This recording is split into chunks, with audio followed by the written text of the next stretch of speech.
Q, and I play Vox Windbler. Vox is a half-elf fighter and assassin rogue. She was born and lived most of her life in Asparia at the end of the Salt Valley. Her parents are Ava Windbler, who knew Perrin when they both lived in the Feywilds, and Turan Windbler. Ava's half-brother Balak murdered Turan, imprisoned Ava, and controlled Vox's uncle Theon. This results in Vox being thrust into chaos instead of the peace she had known. She eventually finds love with Reviana Brighthand, the captain of the Royal Guard, before Balak frames Vox for murdering the king of the Salt Valley, and manipulates circumstances to cause her to travel to the Dreadspire, leaving behind everything she knew. Now she travels the world with her found family, her talking sword Brightburn, to create a better future for those she loves. Howdy, my name is Sean, and I play Atticus Phoenix. Atticus is a human fighter with a champion/homebrewed mage slayer archetype. Atticus hails from one of the oldest royal houses in Nymeria, the House of the Phoenix, which is nestled deep within the South Green, but has been wandering the continent for some time as a knight, pledging his sword to upkeep the memory of his family and to protect the people of the land. He is haunted by an ancient entity known as the Darkness, which has cursed him and his entire family with a plague that has left him and a few others as the last of their name. Atticus is the father of Atlas, his long-lost son, best friend to Cletus the Grand of the Hill Giants, former partner of Burgent Fellhammer, and designated leader of the party. My name is Tyler James, and I play Perrin Meliamne. Perrin is a wood elf, bard, and ranger. Perrin was born on the Golden Shores to fulfill a lost prophecy before he was transported to the Feywild to escape the land's destruction. There he was raised by a figure half forgotten to all Nymeria, and eventually traveled the land under the control of Balak Morgrasp, while learning to be a conman and wanderer. He seeks to find peace between the necessity of violence in a cruel world and his deep love of life in all its complexity. Perrin is the adoptive father of Fauna, a pledged squire of Atticus Phoenix, keeper of the Door Realm Key, companion of Amos the Mockingbird, and wielder of the Ornament of Rights. My name is Aaliyah and I play Fauna. She is a witch raised in the Evewood Coven that was recently wiped out by the Night Guard. Although Perrin is the closest thing she currently has to a father, her real parentage is still a mystery, as are the horns, which seem to be some kind of curse. She has a black cat familiar who is her best friend and constant companion, and has now found a new family in the ragtag party she has joined up with on this adventure. My name is June, and I play Nyxloon, a shadow elf, divine sorcerer, and rogue assassin with our shared pronouns of she/they. The last remaining heir to the Nightlands and prime of the Court of Night, Nyx was secreted into an enchanted locket to survive an ancient war, where they were soon lost to time and the whims of their Loomstone's wielder. From close friend and confidant of the Queen, to gauche pawn and ruthless assassin for the Speakers, Nyx was passed from many hands throughout history, and changed much of it. Now freed from the Loomstone's control, Nyx has only 3 goals: repay their life debt to Atticus Phoenix, protect their godson, Perrin Meliamne, and reclaim what was stolen from them in memory, identity, and homeland.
Hello, everyone, and welcome to the Feast of Dice channel. I am your DM, Elijah Goodall, and we are here on our usual Monday stream, Castle Run, several sessions into Arc 3. We'll do a little recap from last session. In a voyage that takes about 5 weeks to get from the continent of Nemera all the way over to Oreth, or as it is known to most who live outside the continent, the Nightlands. You are about a week and a half into your voyage, and you hit, last session, you hit a storm, pretty severe storm that things started going poorly pretty quickly during the storm, thanks to some quick thinking from Perrin.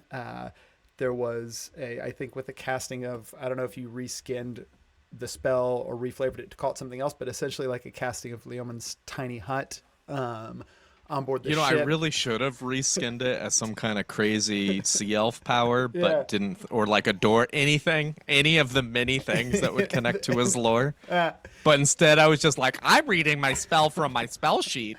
Leoman's tiny hut. What I will say though is that a brilliant move that succeeded in most of the party being kept safe. However, several members during the storm that did not make it to the hut were flung free of the ship and needed rescuing. Atticus quickly... Eli, sorry, there's no video on the Oh my stream. gosh, you're right. There's not. Hold on. It's all I mean, there's video, but not of us. Yeah. Hold on. I don't know if you It's gotta noticed. It's Well, gotta I be- noticed. There's no video. Actually, there's no video. There it goes. All right. Apparently, I blanked them all out when I got rid of Atticus's. That's fair, though. Atticus quickly dived over the side of the ship, followed shortly thereafter by Nyx.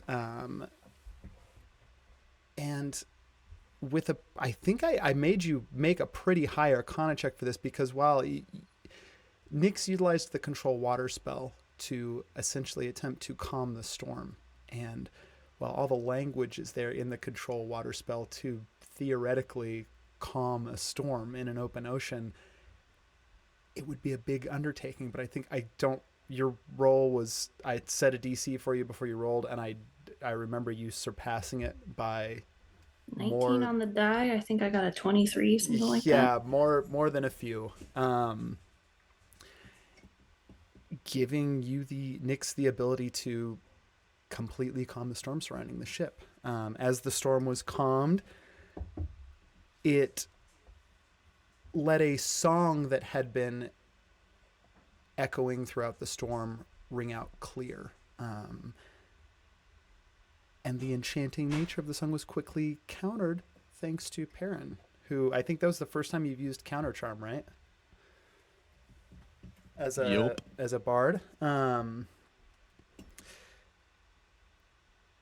Skies cleared, it's nighttime, and at the end of last session, you all saw a tower rising out of the sea, not far from where you are now. And before we pick up things in that tower, Perrin. You know Perrin's going to be picking up a lot of things. That's what he does. Yeah. Heyo, like old people. Perrin, you are about 6 or 7 years old, back in your bed at home on the Golden Shores. A wood elf with long brown hair with white streaks in it, tucked behind her ears, and soft, kind green eyes, is sitting there on the edge of your bed and tucking you in.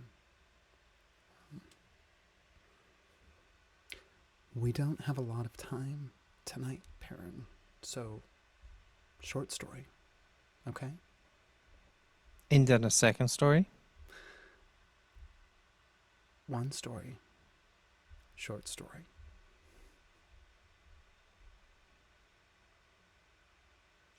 What if we... Okay. Okay. Tonight, I'm going to tell you the story of the drowned fae, which I think is one I've never told you before. She tucks the bed in a little extra. There's a smell when she does so that, like, with her hands that close to you, just kind of cedar and moss. A smell that, like, the instant that she's not casting calm emotions, but it does the same thing for you here. With the blanket tucked tight under your chin, the story begins. Long ago, there were many paths that led to the world, and those that walked them were known as the Fae. Wayfarers and wild pilgrims. They brought with them magic, and in its coming, the world woke up. Some became stewards of the night and stars, lovers of the moon, a light in the darkness. Others took to high towers and shared their knowledge with any who would listen. Those who liked to wander the most made the woods their home, walking it until paths sunk into the forest like the expressions of a familiar face. The last of them came from golden seas that go on forever at the edge of the Feywilds. And so they took to the tides of this world, hoping for a familiar thing amidst all that was new. It was their great misfortune that the deep waters of this place were home to a darkness, the likes of which the Fae had never seen.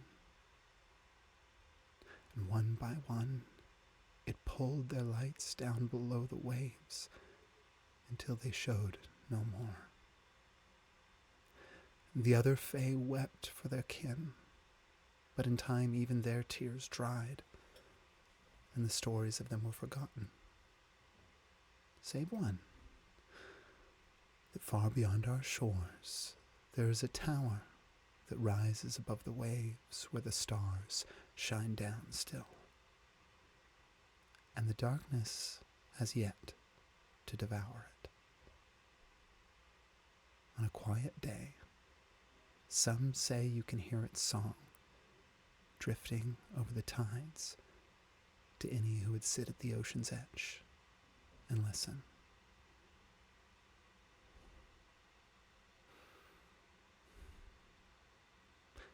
Good night, my little bird. And she leans over and gives you a kiss on the forehead.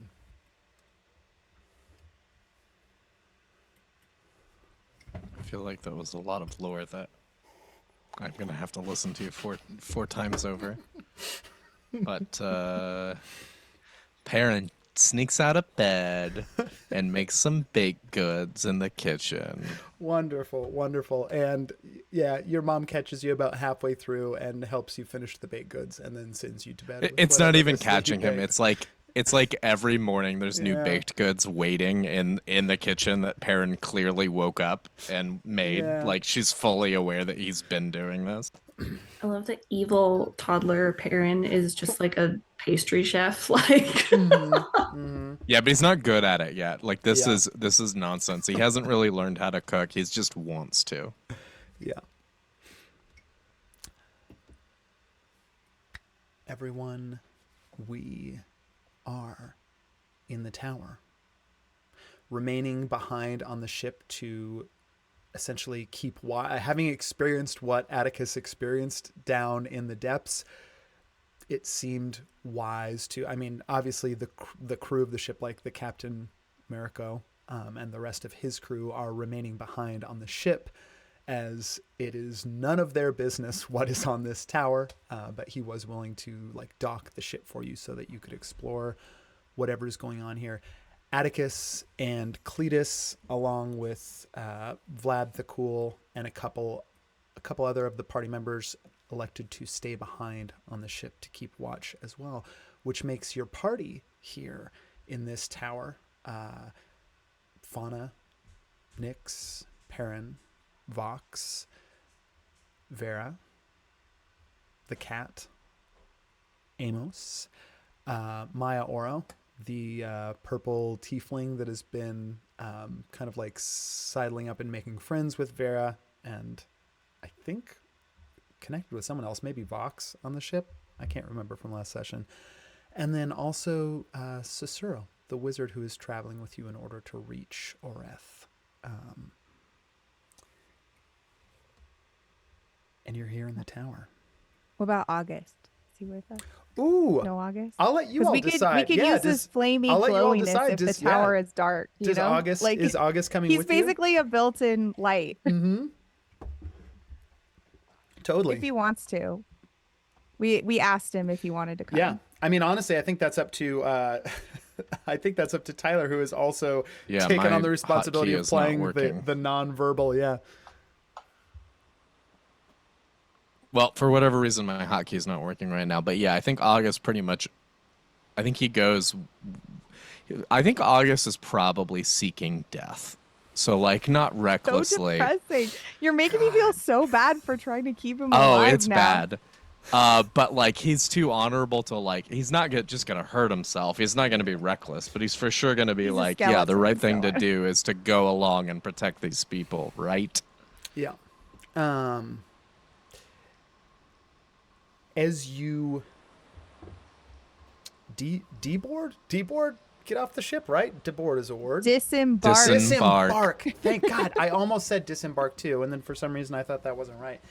As you disembark from the Eventide, Perrin is debarking because he's whittling a stick that he took from the garden. Your boo. These small little, just kind of like essentially lifeboat or little I guess like outrigging canoe meant to get from the point where a ship would dock to the shore.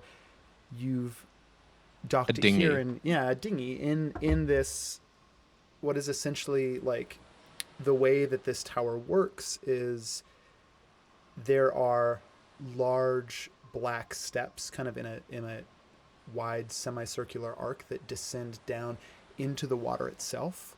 The lowest one is probably about 8 to 10 feet below the water. So depending on where the tide and the water level is currently at, like they're more or less submerged. But right now, the bottom step's about 8 feet underwater.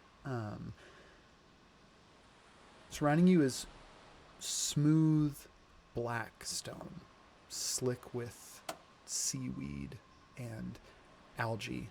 There are, at the lower levels of the stairs and around the base of the tower, various starfish and blooming anemones in a variety of colors that just sort of get gently. The waves are pretty soft coming in now. Nyx, you calmed the storm, so there's no longer any crashing waves of water that are coming in towards the tower. I think docking in this space and looking up at the tower, it's very tall to be coming out of the ocean. It's a few 100 feet up. From looking at it like this, all of you go ahead and make me a perception check.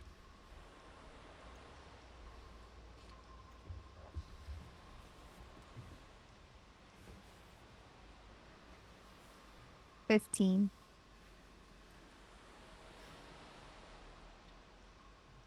12. I also rolled a 15. Okay. It almost looks like as these steps go up into the tower, and then there is like an antechamber right there where you enter the tower. It's just this big open arch. Inside, it's really very grotto-like. Like, it doesn't look like a lot has been carved out by hand, but rather the endless washing of centuries, at least, of this tower being out here in the ocean has just kind of carved away the interior of the tower. And so there are craggy outcroppings that you can see inside, various tide pools that, like, from waves splashing up and then the tides lowering and rising, like the inside of this initial chamber entering the tower has just kind of all these different levels and tide pools and clusters of creatures, things like that. But it's very, like, it's just one big large circle. There are what look to be kind of crudely hewn stairs etched into the interior of the wall that spiral all the way around the tower. And you can see that there are outcroppings further up in the tower large enough to almost be considered like a room that the stairs will reach to. But again, you can see almost all the way to the top from here. And at the very top, like, it's an open top, so rain, like, storm is cleared, but there's still a gentle rain pouring down that kind of like hits different outcroppings as it has down the tower, and you hear that dripping and echoing along with the tide in this space. And near the top, you see that where the stairs end at the top in the spiral, there's just one more open archway that seems to lead to one more chamber that is kind of like almost like a second portion of the tower that you can't see here from the front, that is like built along the back, but the access for it is up high. Is the top open on purpose, or is it like because it doesn't broken? In the like same, was it built like that? Yeah, in the same way that like the rest of this tower looks like it was kind of, a lot of the architecture is just a result of the ocean doing its thing. It's possible that maybe at one point this tower did have a top, and like, I mean, it would have had to have been a legendary storm indeed, but it's possible that a swell big enough out here in the middle of the ocean like cracked the top off. It's jagged. It's not like a clean sweep across the top.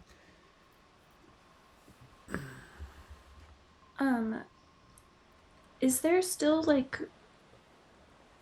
singing coming from this? On those perception checks, you do all hear in an almost in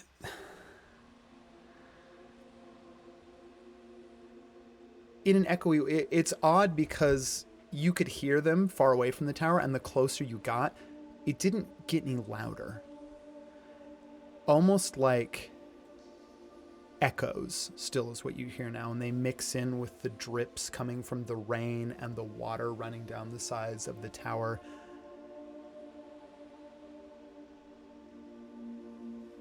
And these echoes create an atmosphere in this place. It would be almost impossible to determine the direction that the song is coming from, but it is still here. And I will say whatever enchantment it had, because it certainly did have some quality to it that was enchanting, that has been countered by Perrin's counter charm. So no one is like, you don't feel anything pricking at the edge of your mind or anything like that.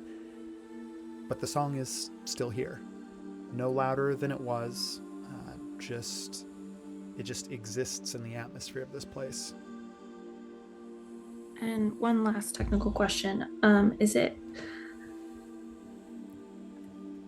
I think last session you said it was like the night before full moon? Yes, night before the full moon. Okay, cool. Yeah, and it is still the same night. I will say, actually, for housekeeping purposes, we didn't talk about this. Obviously, you didn't get a long rest, but it did once, like, after the storm clearing, getting there, I will say took you about an hour to end up there, and I will qualify, like, it's okay for that to be a short rest. You didn't have to put in the lion's share of work to get the ship there. That was the crew's job. So I mean, well, I guess it took an hour. I was gonna say Nyx definitely would have been like holding concentration, but yeah, that would not have. I think in doing what you did, you don't even have to hold concentration. Like, you cleared the storm. In doing the things that you did to the ocean in that space, the storm has passed on. So there's no need to like hold concentration to keep the storm off of your backs. I will also say, Fauna, because this is something that we've never talked about, on a short rest, Fauna, you recover half of your spell slots rounded down. So like for the spell slots where you only get one spell slot, if you used it, you don't get that back on a short rest. But for any of the others you get half your total spell slots back.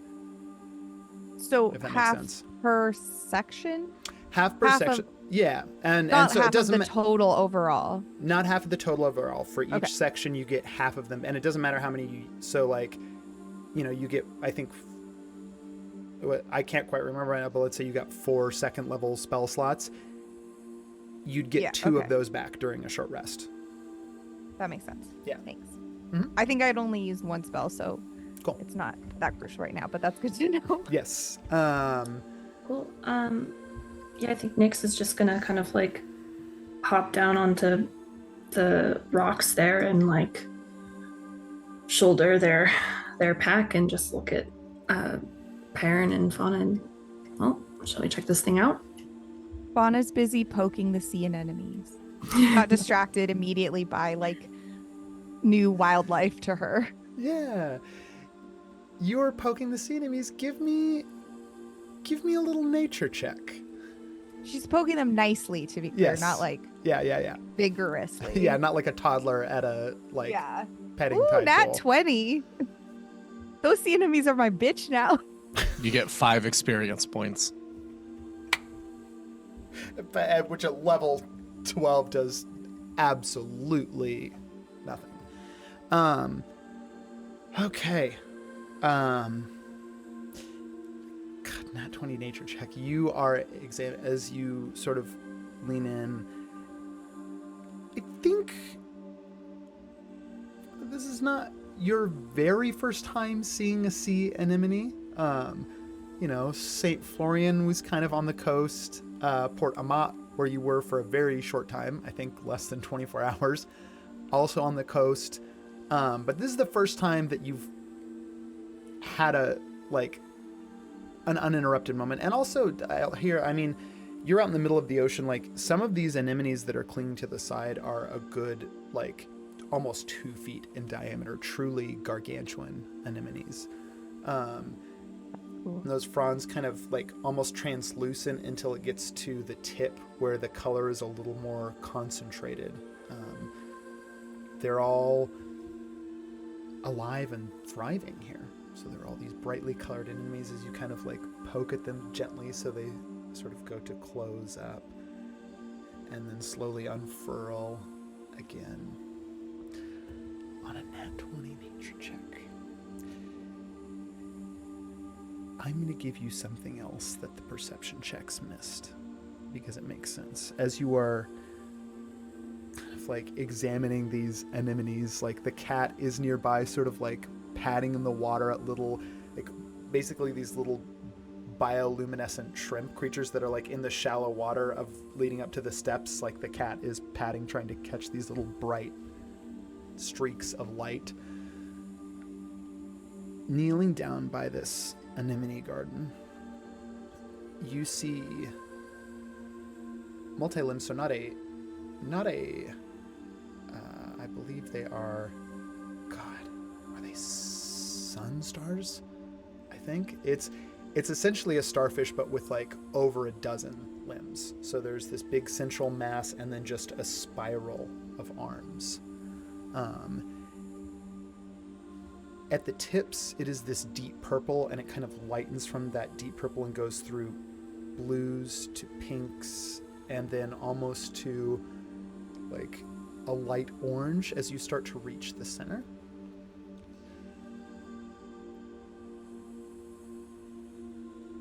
And in looking at it, Funny, you grew up in the Evewood, And there were times,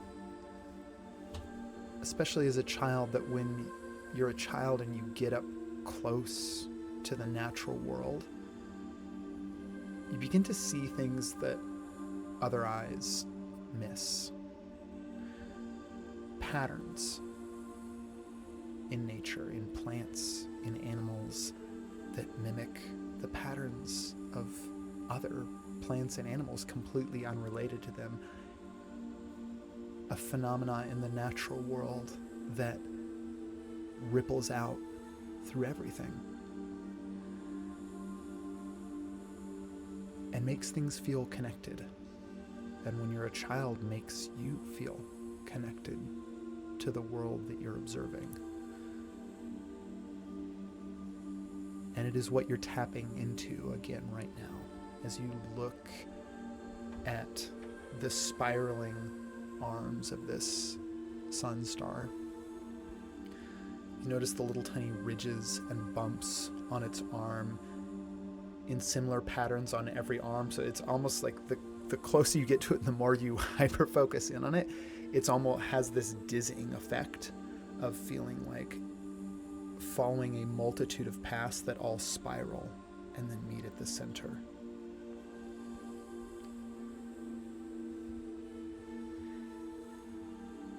In the center of this starfish,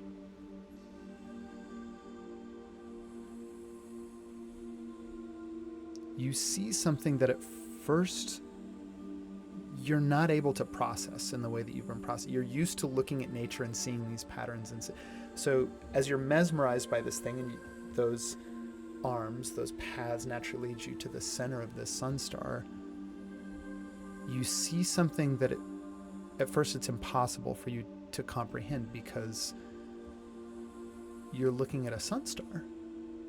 You're looking at an element of nature. And the thing that you see in its center has nothing to do with the natural world at all. I need you to roll me a wisdom saving throw.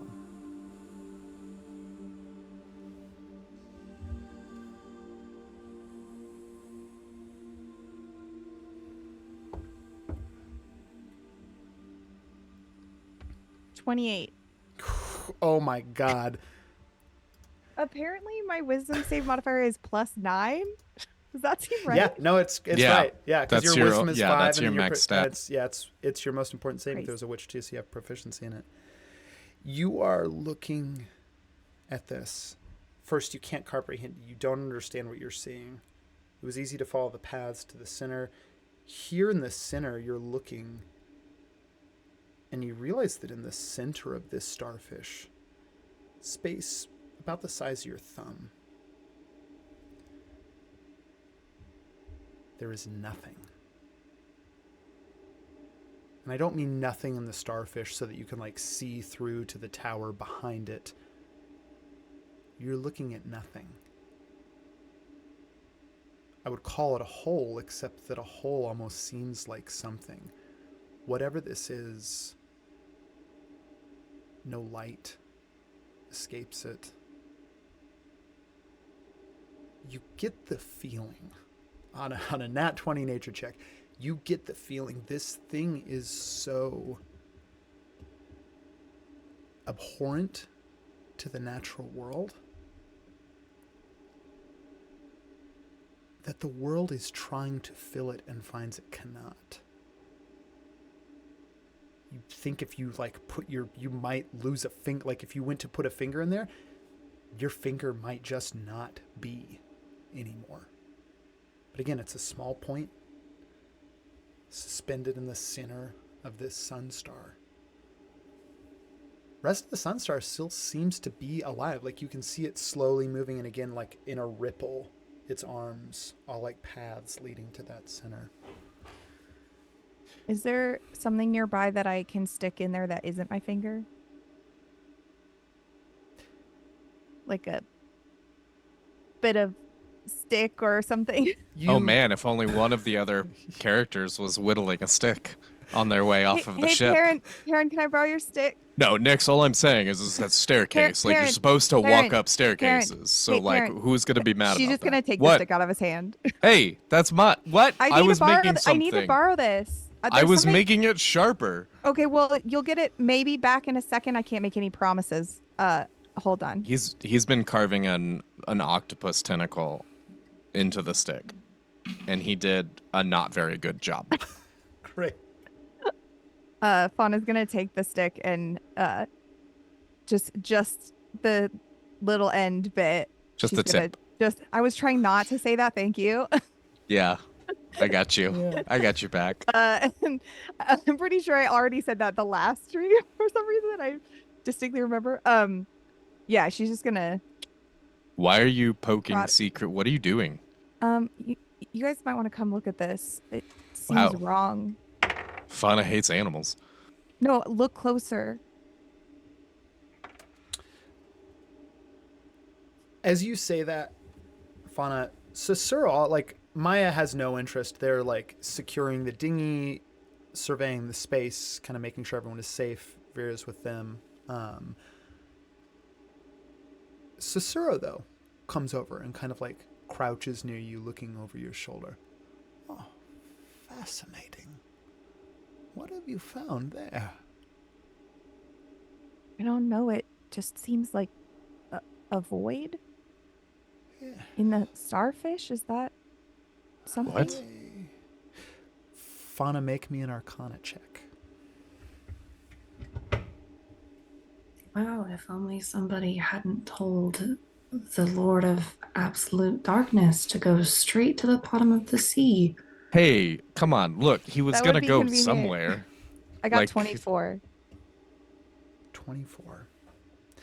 You go to poke the tip of the stick in right, kind of where Perrin was starting to form some of those suckers on the edge of the tentacle. Doesn't feel like anything. Do you put the stick in further? Hell yes.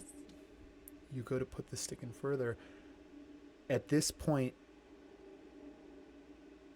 to an impossible depth. I mean, it's a big sunstar, but by now you should have hit the rock behind it, and you're a good 4 or 5 inches past where hitting that rock should have been. And it just continues like quicksand to take it in. She's gonna take, if she can, pull it back out to see if anything happened to the stick. You pull it back out. Every bit of the stick that you put in is gone. Oh, damn it. Oh, sorry, Perrin. I thought that might happen, but I needed to test You it. thought it was gonna... Well, I had to did you just want to not know what was happening with this weird nothing starfish? Just don't... Look, if you put things into orifices, sometimes they don't come back. Well, that's a risk. Wait, we no, had that's to run. not right. That's the opposite of how that goes. They almost always come back. Why? Ugh. I think we're getting off the topic at Perrin hand, is which is the starfish has nothing in it. Yeah, Nyx is instantly going to look around and see if they can see any other, like, worrying pools of absolute nothing. If they're going to step in any of them or something. Yeah. On your on the perception check that you got when you showed up, none of you see anything else. I mean, it was really only by like Fauna's close examination of it's like about the size of a thumbnail, really. Well, let's do a fun thing I haven't done before. Perrin is going to straighten himself up, and he's going to wave his hands around, and a giant green hand with Perrin's face on the end of all the fingertips is going to appear and pick up the starfish with mage hand, and I'm gonna dig through my pockets and find like a handkerchief or something like that, and I'm gonna like tie a little pouch so I can tie it to my belt, so I'm not sticking it into my pack. Okay, so you're taking mage Isn't hand. it really big? Feeling the sunstar. Mage hand can lift 5 pounds, right? No, but like, 5 could he pounds or tie it less? to his belt and like in a handkerchief? Yeah, how much does it weigh? Sunstars are pretty big. Yeah, they're pretty big, but it's under 5 pounds. I mean, you could tie this bad boy up in kind of like a wet like package. I tie it up in a little wet-like package. Great. You peel it off. That little center or non-center comes with it. Wrap it up. And on that somewhat concerning welcome, Perrin, how do you think we should approach this? Straight through the front door? You want me to scout ahead, maybe weave some of these shadows to our advantage? One over the left, one over the right, tie it up tight, and there you go. See, Fauna? That's how you tie something to your belt. You see how I did that? And now I'm just kind of weirdly weighed down on this side. Yeah, thanks, Dad. So I feel like we walk up the stairs and we make a lot of noise and we just kind of announce ourselves. I'm just going to throw it out here. This is a tower in the middle of the ocean. I don't think they're expecting anyone. Maybe they're just minding their own business, you know? So, like, let's maybe just announce ourselves and be cool about it.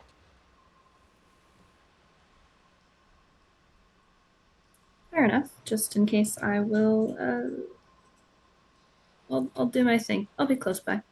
Yeah, we'll be fine. But, like, let's not stress them out too much. Like, for all we know, we're gonna sneak in there and they're gonna be like, hey, why are you sneaking into my fucking tower?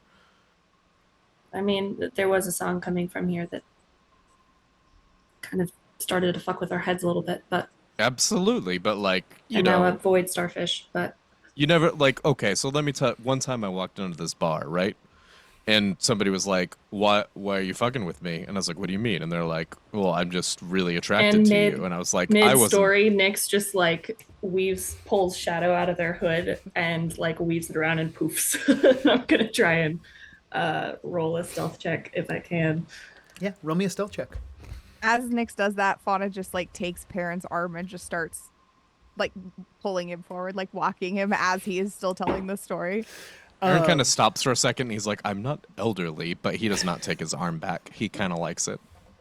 Is it night?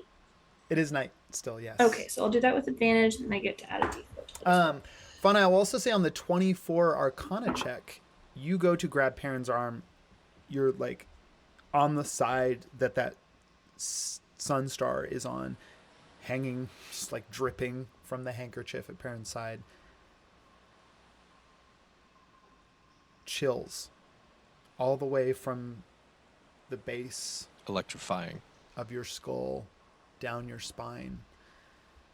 Something in the same way that nature abhors the center of this thing, a vacuum. The arcane feels the same way. The invisible thread or threads of magic that underpin the world in the same way that nature is pulled in. Those are also being pulled into this thing. Would you say that like it's losing control and like that power all right. that it's supplying might be electrifying? It might. He's trying to say, is it greased lightning? Is what he's trying to say.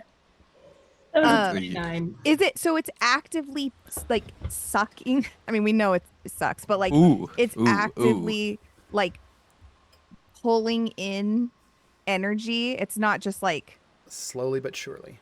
Like a barrier. 24, I'll give it to you. I mean, you don't think having this thing on you, you're not in like immediate like you didn't just pick up a thing that's gonna quickly start getting bigger and bigger, and like it's something very small and subtle that's happening, but abhorrent nonetheless. Okay. I think Fauna would kind of just like relay that to Perrin and just say like, be extra careful with this.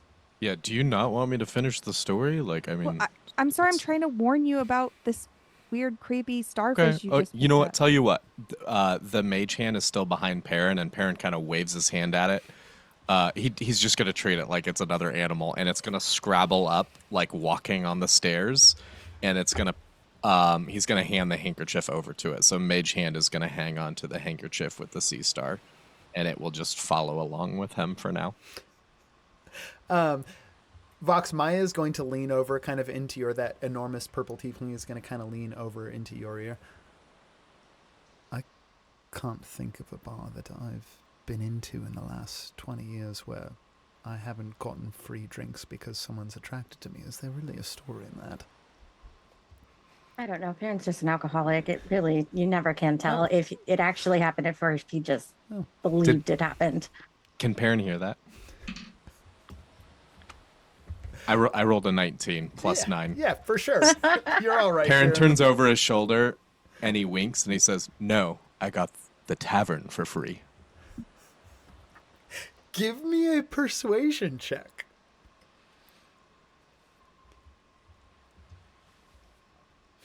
And notice I didn't say deception. 24 for persuasion. On a 24, Maya like looks at Vox real quick out of the corner of her eye and then looks back at you, raises an eyebrow, kind of like shrugs and smiles a little bit at you. Stands up a little straighter. Ooh. How old is Maya? Not old enough for Perrin's liking. I mean, he's flexible, but... Darling, I'm not sure we're there yet. I mean, I was asking. Perrin would never. Cool. So everyone headed up the steps into the tower. At a 20, does anyone else want to make a stealth check, or is Nyx kind of like going ahead, sort of feeling things out? No, Perrin's for sure gonna light a torch. Okay. I'll make a stealth check.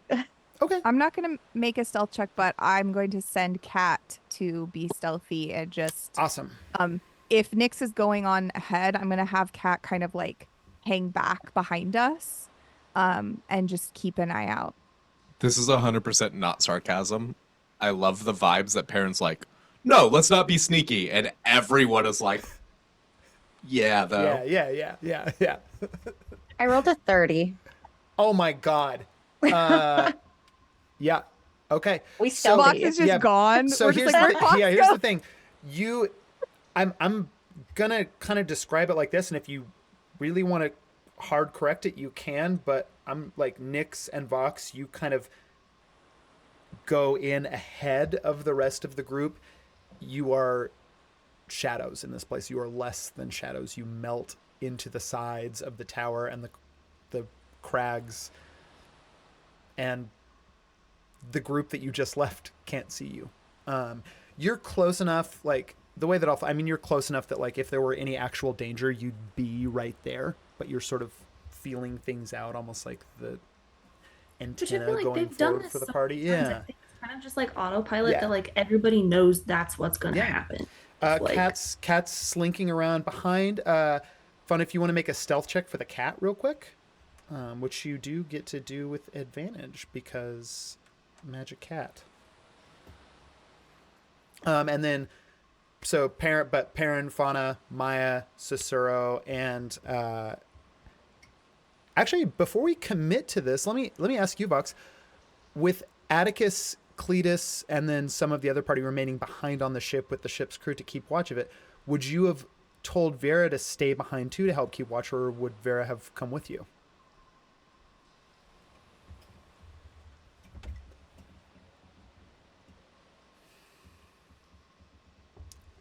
Me? No, I would probably have left her in the back because she's not as stealthy, and I would want to make sure that she. But she is going to be with the group, like in the tower. Yeah, coming with you. Awesome. Yeah, absolutely. Okay, cool. A learning experience. Yeah. For Cat stealth check, do I just use my stealth modifier because Cat doesn't have? Oh, yep. All of those extra modifiers. Yep, you just use yours. Okay. Actually, I think it's the same. Because your familiar gets your proficiency bonus on something anyway that it's proficient in. And I think you have the same dexterity as the cat. 16. Awesome. Cat's bringing up the back. Silent.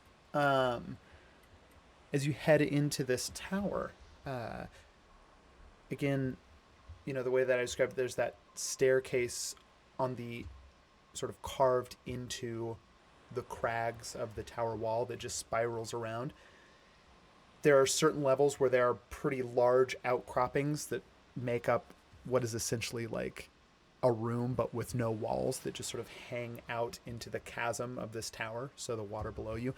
As you enter too, you realize there is a central, like, it doesn't take up the whole base floor, but there's a central, probably about 30 by 30 feet, kind of this rough hewn hole that you see water, like, naturally as it rises, it sort of like swirls up and then churns and sucks down by about 6 to 8 feet every time, just sort of this tidal well here in the center of the tower.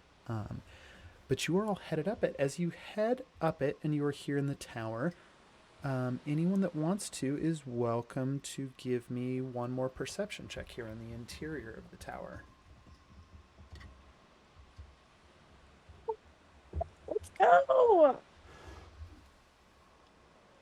Was it nat 20? Yeah. Mine was not. God, second one this session. Okay. Mine's 21.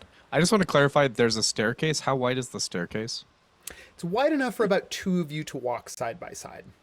So we're like parents calmly walking up with most of the party, and then like Nyx is just kind of sprinting ahead and Vox is sprinting ahead. Yeah, they're both, I'm going to say, they're both ahead of you by like not even a full minute, but far enough ahead that were there to be any danger, like you'd have a heads up on the danger.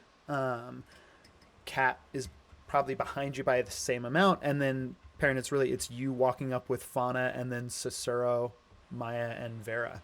So and August. Yeah. Yeah. And lest also, I got forget. a 12. I got Okay, a 12 on cool. perception. And also little Perrin, which is what Perrin calls his mage hand. Oh no. Not a fan of that. Oh, wonderful. Wonderful. Okay.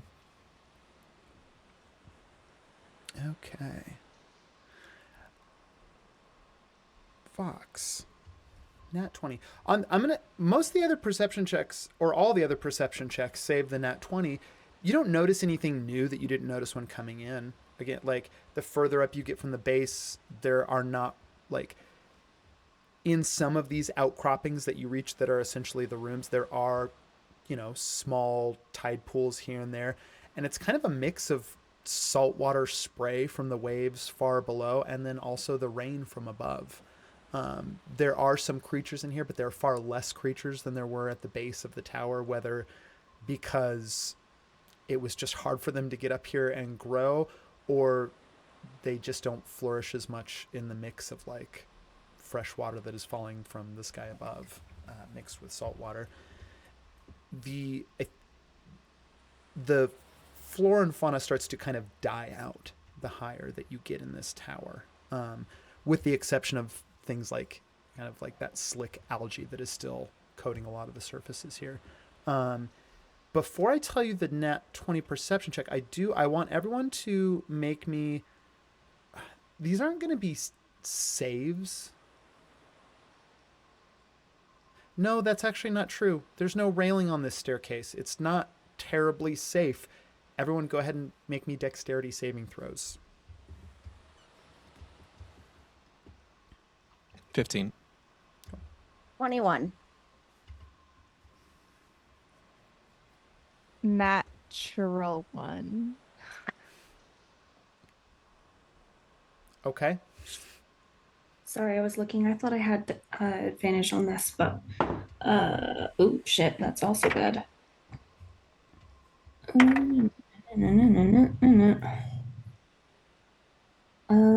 That's a 6. I'm gonna re-roll that point. 13. Okay. Oh, August. Yeah, make one for August. August nat 20s. Amazing. Okay. Here's how. Can that balance out my nat one so I don't fall into the abyss? Here's how we're going to flavor it. Walking up these steps more than once, all of you catches like a little bit of like, oh God, it's like very slick on these steps. There's a point, Nyx, where you catch your footing, like slinking along in the shadow along the edge. Catch your footing, look down. It's already about 60 feet to the base. If you were to fall, there's no side to this slick black staircase that is just sort of carved into the, and you're able to catch yourself like again, because it's carved into the side, there is sort of this ceiling that is running along with you in the alcove. You're able to like stabilize yourself by just putting a hand up and pressing yourself into that space. Looking down, it's not great. As this happens, Vox and Nyx, you're ahead. Vox, on a nat 20 perception check, you are able to, I think you're able to, I'm going to give you something else, but you are also able to notice this as both Fauna and Maya, because all 5 of them are kind of in this collective group, both of them lose their like footing near the edge. Maya is sort of like walking there. Fauna is right next to Perrin. Both of them slip, and I mean both Fauna and Maya, like it's not like slipping and like, oh, I'll catch up. Like both of them slip in a way that they're both falling out backwards into the void of this tower. So Vox, I will give you first reaction to does Vox take an action in this moment? Yeah, she wouldn't really want them to fall. I think. How close together are they? Can I say something? Yeah. I probably would have, Fauna would basically immediately as she was starting to fall, like probably, I think quicker than, like, or at least in the same moment that Vox would be reacting, she's just going to Misty step back onto the stairs. Cool. Yeah, even with a nat 1 dexterity, you can absolutely. So you start to fall. As you start to fall, you Misty step, boom, you're back on the stairs there next to Perrin. Maya, however, is like. So now you can just save Maya. You don't need to save. Yeah, like. Perfect. Yeah, I'll run. She's within reach of me, so I would probably just run and try to grab her, and I can roll another dexterity save for that if you'd like. No, give me an acrobatics check to get there. Oh, perfect. And acrobatics. I've been waiting for this moment. Thank you. Mm-hmm. I only rolled an 11, but it's a 22. Oh my God. Fantastic. Yeah. No wonder you were waiting.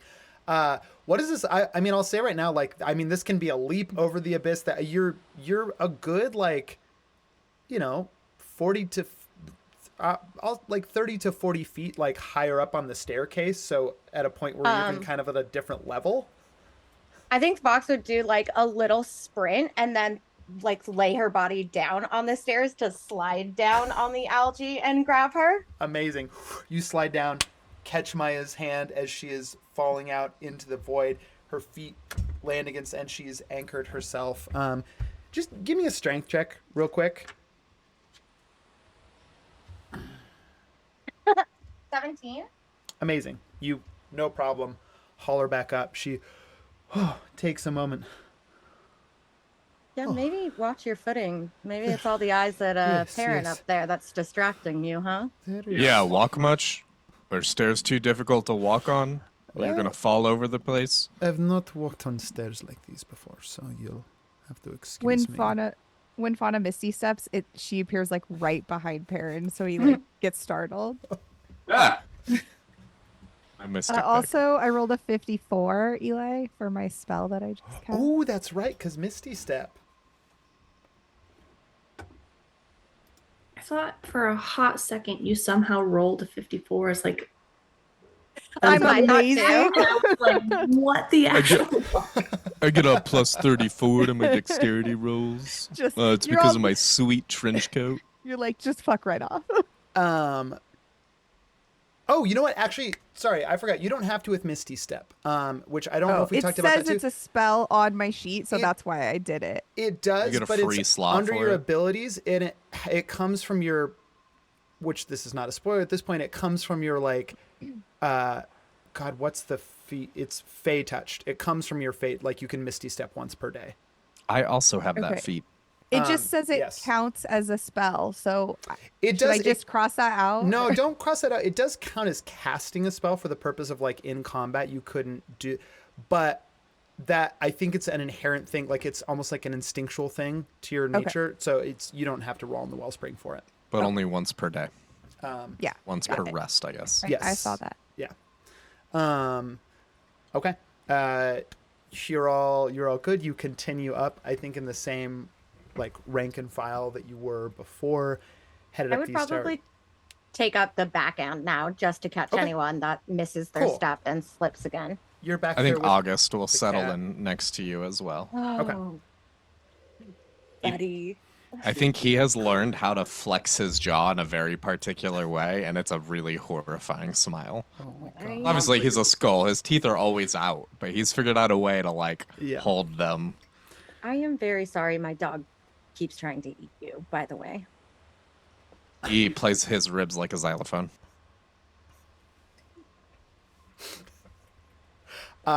In the future, I demand that you have a xylophone ready at hand next to you so you can.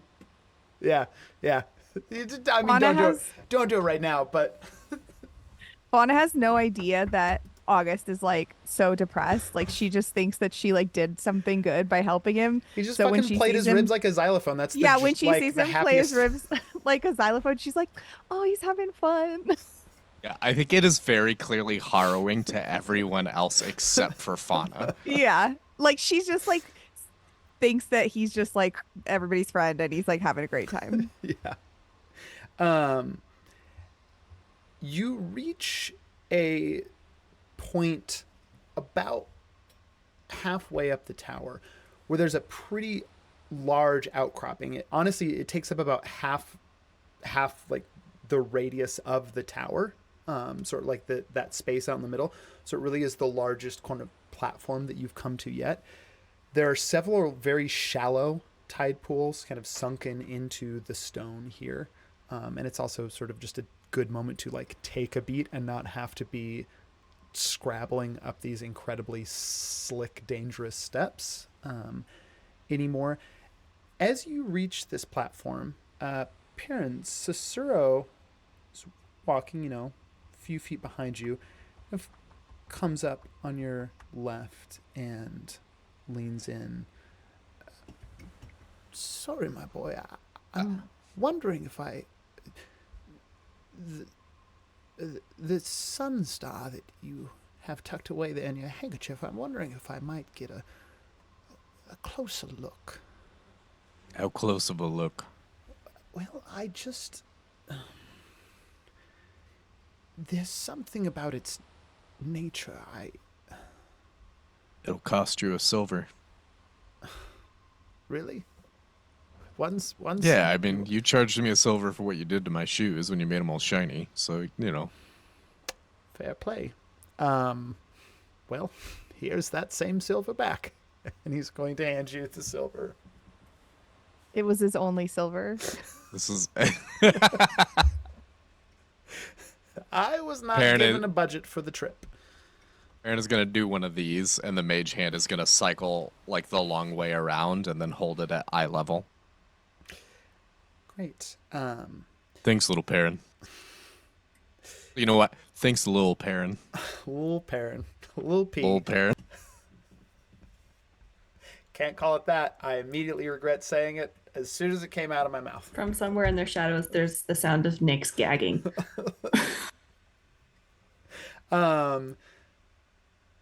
Cicero's going to take that handkerchief, set it down. He's not hiding his action, so anyone who is here, like on this outcropping, is going to be able to see what he's doing. August plays like an unsettling theme. Great. Playing some minor thirds. Why do I hear like the Michael Myers like piano riff in my head? Oh God. Leaning in close to one of these shallow tide pools, you see Cicero takes the sun star, sets it down next to the pool, leans in close, whispers a few words quietly, not really audible for anyone to hear. And taking a few fingers, he stirs the surface of the tide pool. And the ripples that emanated from it, almost like drops of a very thin oil being put into the tide pool as they sort of shimmer extending outwards. He straightens himself up a little, still crouched on the ground. Carefully takes the sun star out and places it back. Tide pool's shallow. It's just enough to like cover this sun star by maybe an inch as he places it gently under the water. Whispers one more time.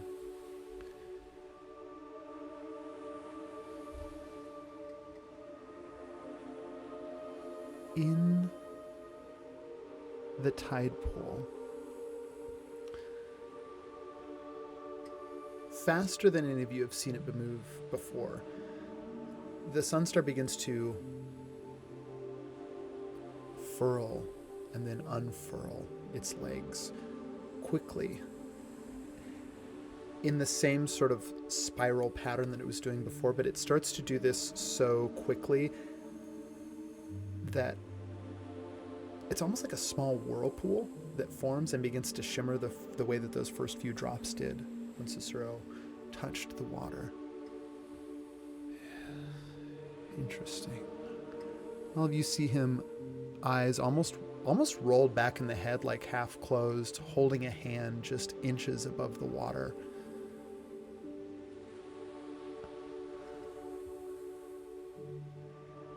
As he performs this spell, anyone who is here witnessing this is welcome, if they want to make an Arcana check.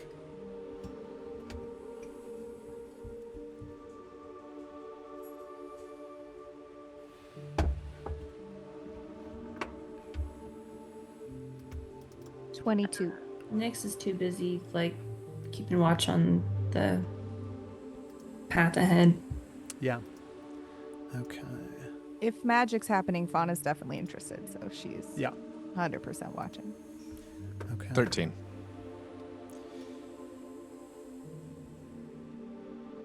13. Sorry, I missed most of them. I was correcting something. I heard 13 from Perrin. Did I hear 1 over 20? I got 22. 22. Great. 22. Hold on 1 second.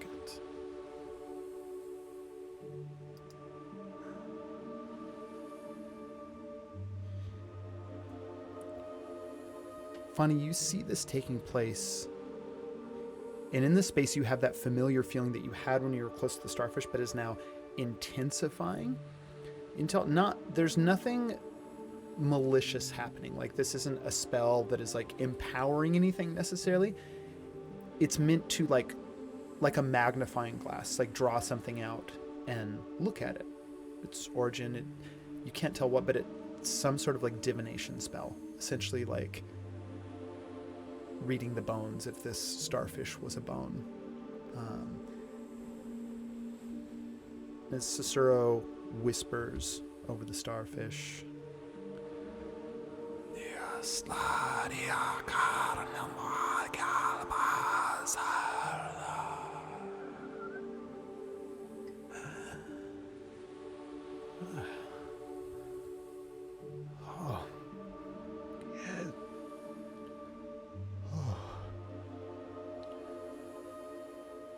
Oh.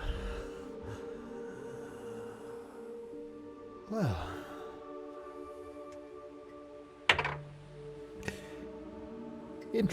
Interesting. Are you all right? You all right? I Perrin's talking to the sea star. Sea Star's stopped its spiral. It's just sort of come to settle in the pool. Little negative space in the center. Hasn't changed.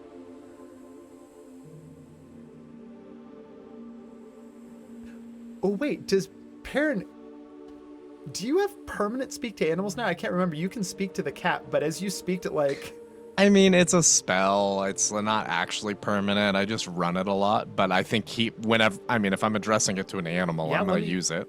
So you are using speak with animals now as you speak to the starfish, correct? Oh, is this the third dumb joke I've made that somehow is useful? We've only been playing for an hour and 15 minutes, and it's the third dumb thing I've said. You lean in close. Third time's the charm. as you lean in close to this starfish,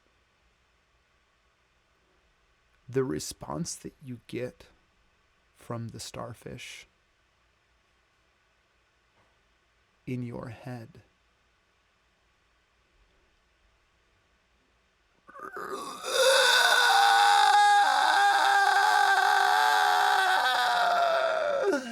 it is 1,000. So that's a no. Upon 1,000 screams in multiple voices, multiple tongues, all emanating out from the mind, as simple as it is, of this starfish.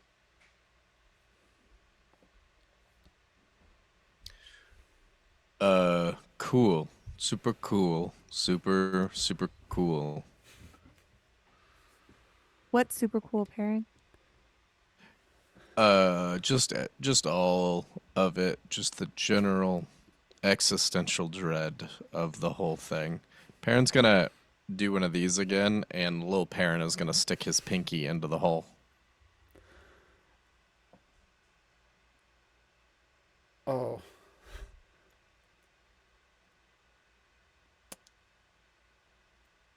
Okay.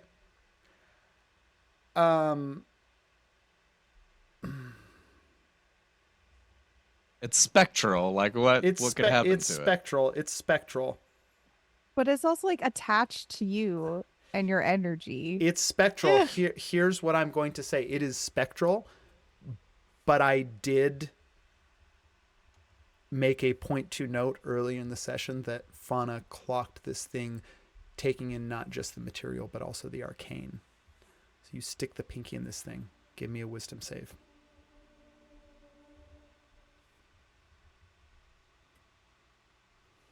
I think Fauna's not noticing that's happening because she's still trying to make sure the wizard is okay, because he seemed like he was having a hard go after. Yeah, it's a service, but he looks up at you.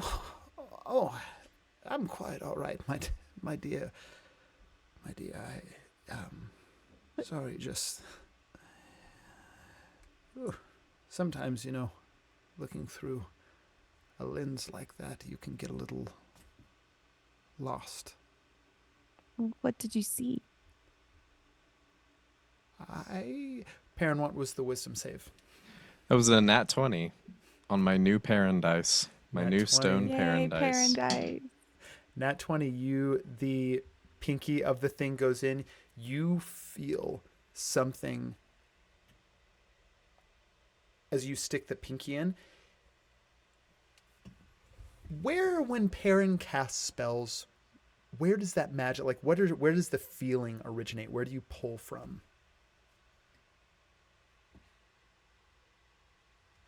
I think as he's settled into comfort with casting spells, it's more and more he's really just kind of pulling from happy childhood memories, but it's kind of ephemeral. It's not picture the way you felt here or whatever. It's more just the idea. Yeah.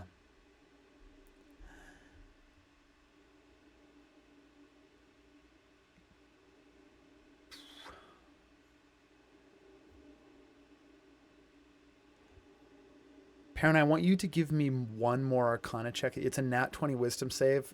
Last session, something special happened with this tower because you got 2 nat 20 wisdom saves.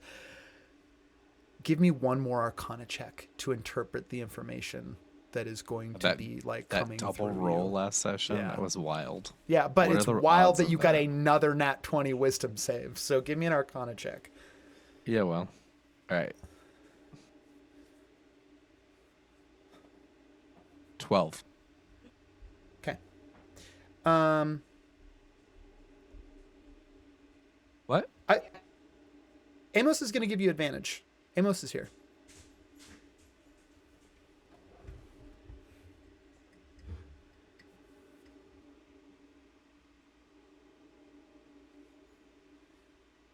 Uh, 16. Okay. On a 16, you in a mischievous sort of way, just one more little prod, pinky of the mage hand, goes in, you feel something from the other side pull. And the pull is so violent that you feel it rooted from the same place that your castings come from. In this moment, like memories of childhood, happy ones, they come to the forefront of your mind in such a violent way that it is almost like something is trying to pull those experiences from you. As that pull happens, nat 20 wisdom save, like you pull back. This thing does not get it. With an Arcana check, you said of 16? Yeah.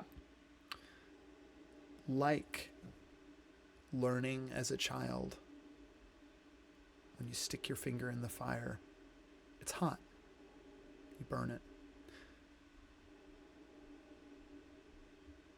But you learn something. You learn the fire is hot. And I'm going to let you learn something else. And before I let you learn something else, we're going to go on our 10-minute break. And I will tell you what you learn when we return in 10 minutes. So thanks, everyone. We'll see you. We'll see you in 10.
Taking a and we're back. Okay. I just realized during the break I lost my cue point. Hey, Nix, did you know that mooses can dive underwater on their whale side? Your mind is fully broken from inventing a creature that does not exist in the world. Perrin, 16 Arcana check. You pull back on that feeling that attempts to uproot, I mean, one of the sources of your magic, where you cast from, an anchor point for you. As you pull back, for a moment,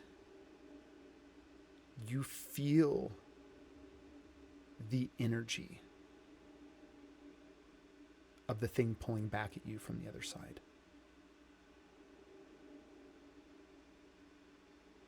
Looking into the void, you get a glimpse of what is there. Or more importantly, what isn't there. In that space that is not a space, you see the complete and total erasure of not only the natural world of matter, but of all forms of energy. Matter, light. And in this particular case, even time itself.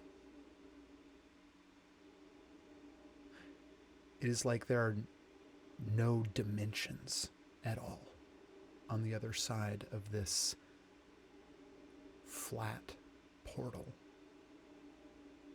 And wherever it leads is nowhere and nothing.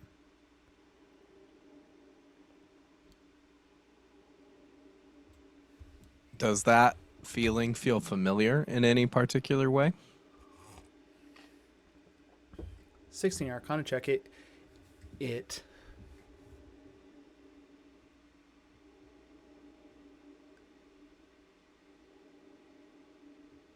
you get that practical information, like that's the tactile, like the information that you get is interpreted by your brain as like, oh, on that Arcana check, there's nothing on the other side of this portal. Nothing exists. It is truly, it's certainly the same feeling that you got when you looked into those two small, hungry mouths that were the eyes of the Filth King hidden behind a hood.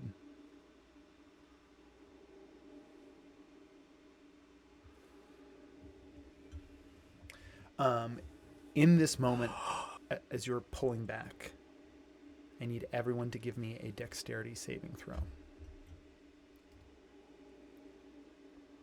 17. Okay.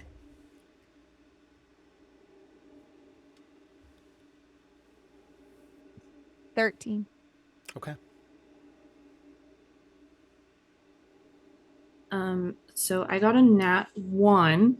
However, my question, before I most likely use a point on this, with the bracelet that I have, that they got from their fathers, when the moon is waxing, I have advantage on dexterity checks. Does that qualify?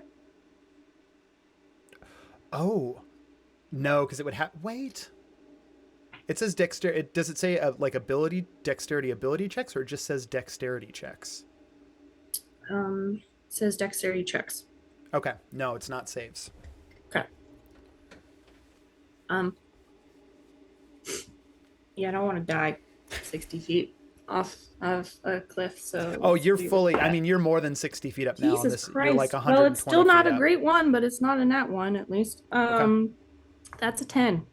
Okay, 10. And what was Vox's dex save? 23. Okay. Vox, Perrin. Actually, God, I have rolls to make too. Also, will you roll for August? 11 for August.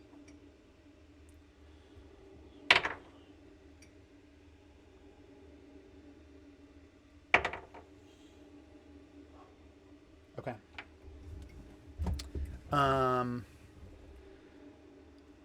What happens next? Perrin, you pull back, you get that sense of the nothing on the other side of this like little like microcosm at the center of the sea star. As you pull back and in the moment of getting this information, there is a thunderous tremor that travels up from the base of the tower where it meets with the ocean, travels all the way up through the walls. More than half of the outcropping that you're all standing on currently crumbles and falls away, begins to plummet down the 120 feet to the floor and the small little like, tidal well below. Perrin and Vox, those dexterity saves, you're fine. Cicero got a 14, which just barely cleared the DC. Cicero is able to like scoot back from the outcropping that is hanging off.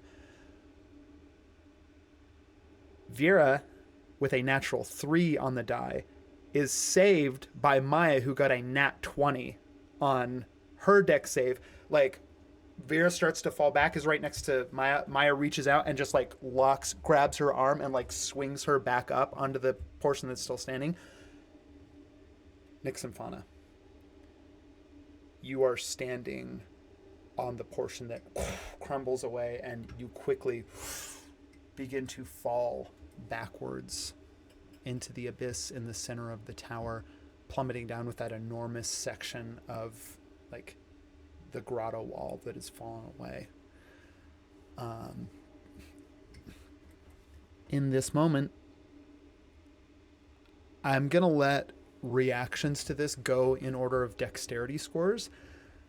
I don't remember if Nyx's or Vox's dexterity score is higher, not the modifier, but just the total. Is it equal or is it? I think Vox's. I got a 23. Well, you don't even have to Your roll flat for it. dex? Just what's your flat dexterity score? My flat dex is 18. Okay. Flat dexterity is 17. On an Mine's 18, 16. actually. Okay, cool. So, Perrin, Thought mine was highest. your reaction can come first in this moment.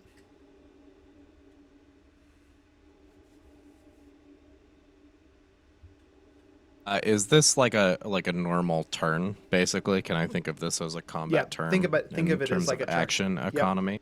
Totally.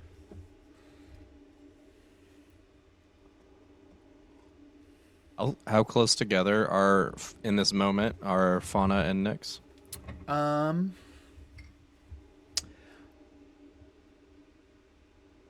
I want Nyx and Fauna to each roll me a luck check. So just that flat D20 roll. Before you roll it, the number that you get will matter. You do want it to be a higher number, but in order, like, the closer you are together will just be how close the two numbers are that you roll.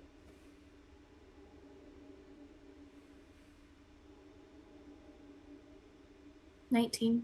13. 19, 13. About 15 feet apart. Not right next to each other, but not terribly far away.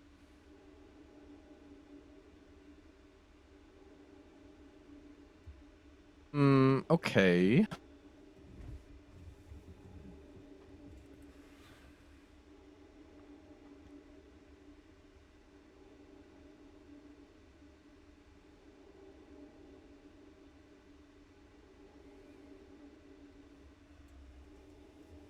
And how far down are they by the time I'm able to react?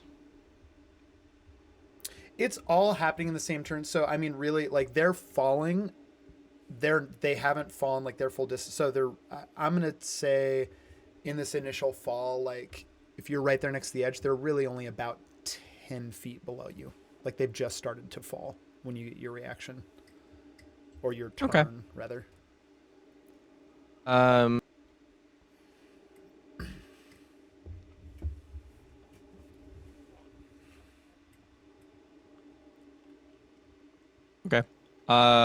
Sorry, there's two things I can do. I'm just trying to decide which makes the most sense.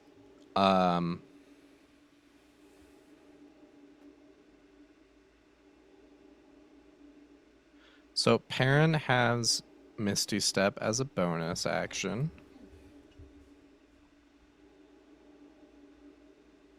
I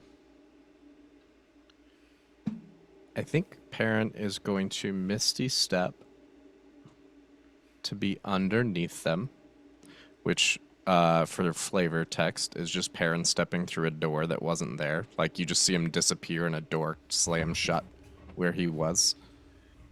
And then he is going to cast Polymorph on himself, which, if I'm reading this correctly on the D&D wiki, he is turning himself into a Quetzalcoatlus, which is a giant flying dinosaur. Yeah. Yeah. I think that is acceptable unless yeah, there's a big rule old, like, I have missed. Big old, like, multicolored kind of winged lizard bird, essentially. Yeah. It's got those long kind of twin tails that go out too with the feathers on the end. Yeah. And it's got a big fringy head, and he is going to try to grab onto them, or rather just kind of arrest their fall, I guess. So he's basically below them, and then he's just going to flap his wings straight up towards them. Amazing. What size, is that a large creature or is it a huge creature? Medium. It's a medium creature. Why did this seem larger a second ago? Medium-sized creature, you can get beneath one of them. Can't get beneath both of them. I'll call that my mistake. I get beneath Nyx Okay. because he has seen Fauna cast Polymorph, which is where he learned how to... I learned it from watching you. Okay. I love that. You polymorph, big old, like, winged bird lizard. You're underneath Nyx. Give me, like, an athletics check just to sort of, like, catch Nyx's bulk as there. It's not high.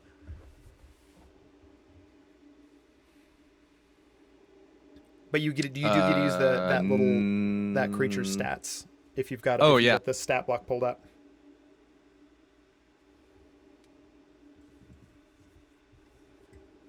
Athletics strength +2. +2. Do I get to keep using my Jack of all trades though? So I get half my proficiency, so +4. So that's 21. Amazing. Cool. No problem. You've caught Nyx. 17.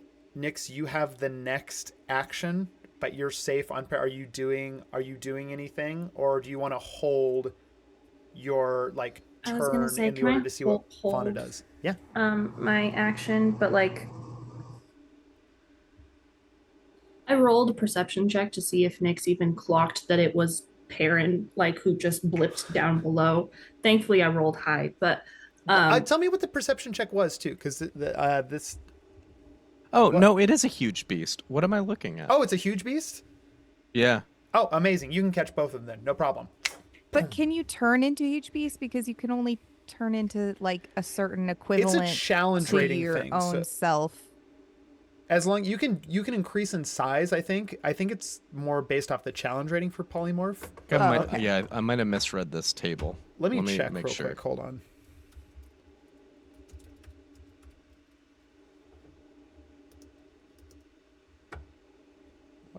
What in the Box is just vibing it out.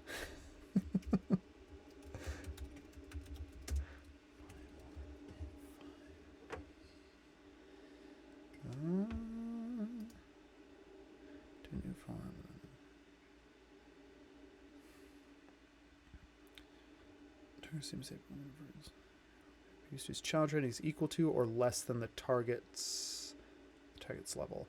So yeah, as long as the challenge rating is 12 or under, you can find. So that was the table correctly. That because it's based off of my current level, puts it on that challenge rating table, and then the size is irrelevant. It's not like alter self. Alter self only allows one size category. Yeah. Yeah.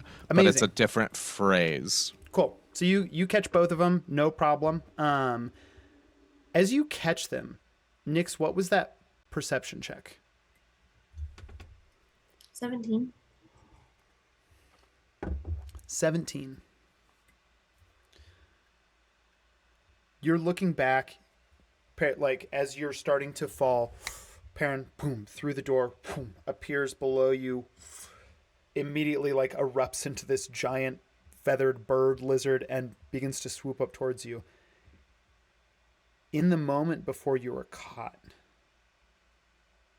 you get a look at that tidal well that kind of takes up that 30-foot radius at the bottom of the tower. It's small, probably no bigger than like a circle if you traced the outstretched fingertips of your own hand. But you managed to get a glimpse of it. It's about 100 feet down, so it's just for a second. Same kind of void that was in the center of that sea star forming now at the bottom of the tower, in the water of the well.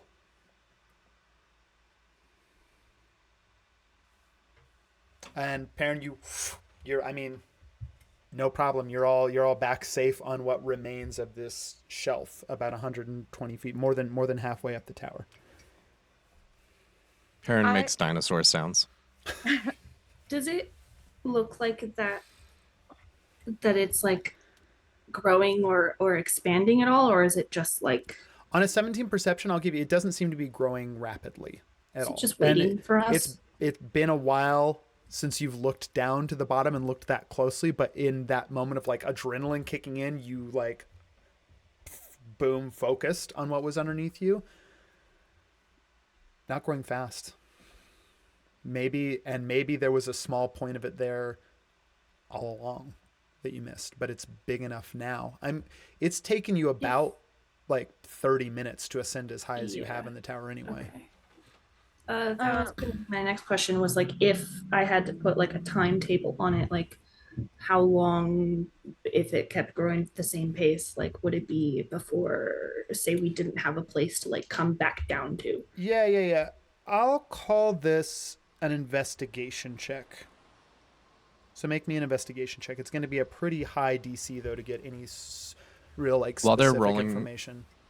That polymorph typically limits speech. Does Perrin have any ability to maintain connection with Amos? Ooh. Big lizard bird. Amos comes and like doesn't land on you, but lands at your feet and looks up. So, this is new. Caca, motherfucker. I saw Fauna do this the other day, and I was like, I might be able to do that. Fauna turned into this. Well, I mean, let's not make her self-conscious. No, she changed Atticus into something boring, and I was like, what if I'm cool? Don't tell her I said that. No, don't repeat that. I'm just gonna be useful. Tell everyone that I'm gonna fly around the tower and see if I see anything, and if I go angry caca, then that means there's danger, and if I do just like normal little short cacas, then everything's cool. Amazing, great. So what it seems like here is we're doing a full role reversal, and you're gonna go do my job, and I guess I'm gonna go do your job. Yeah, I can't talk.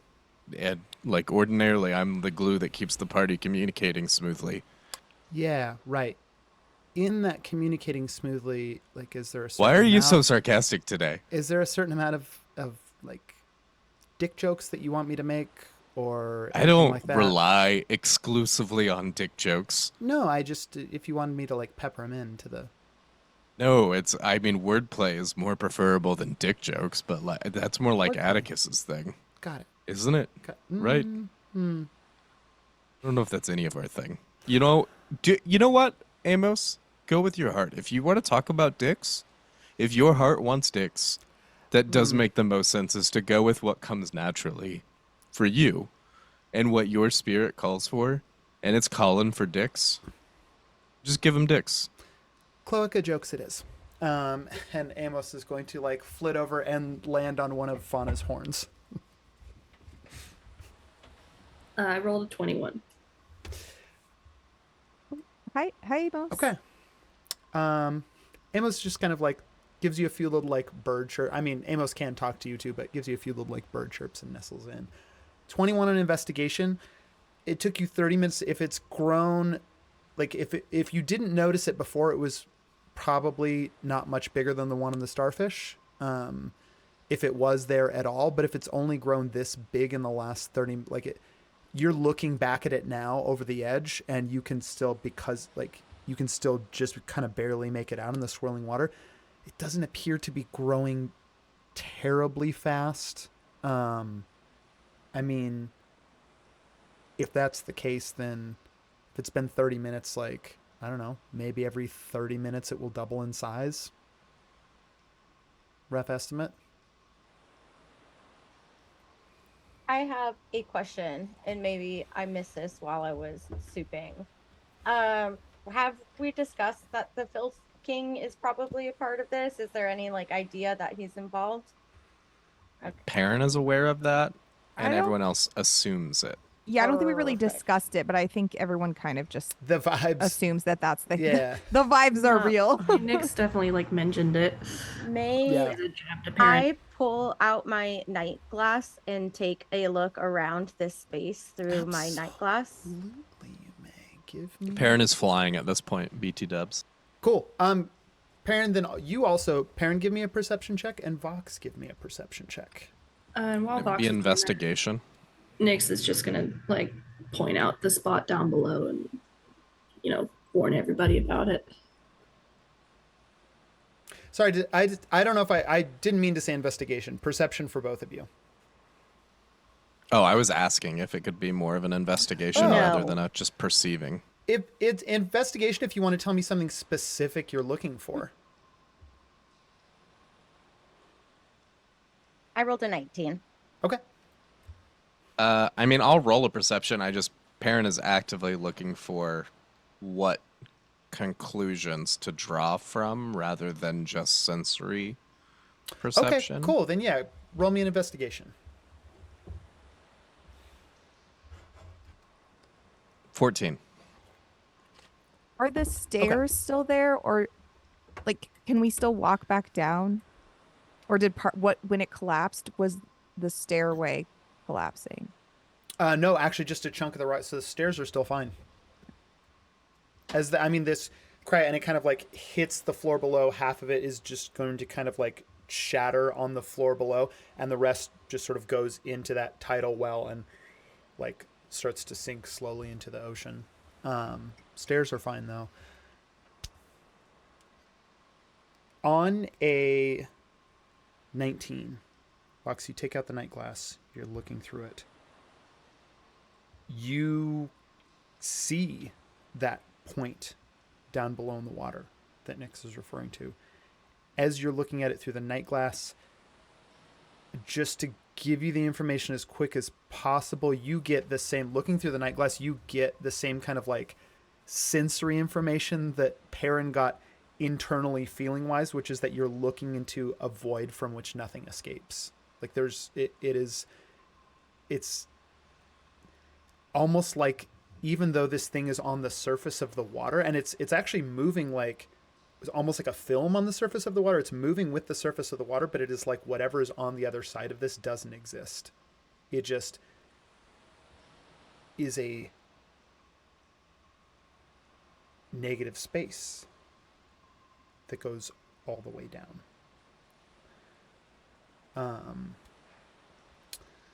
Perrin, on a 14, you take off.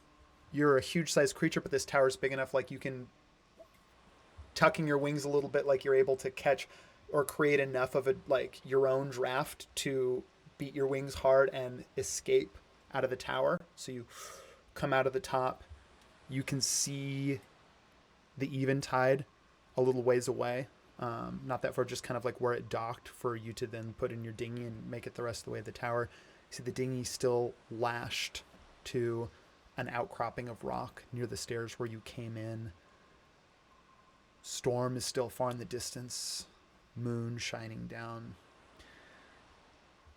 Even from up here, you still hear, now that the noise of that collapse is gone and you can think clearly, you still hear that song sort of shimmering around. Even in this space outside the tower, almost like a field surrounding it, it's no quieter up here in the air than it was where you were in the tower. It's a little more clear though, it's not echoing around as much because of the tower, so it's just sort of, it's not reverberating as much.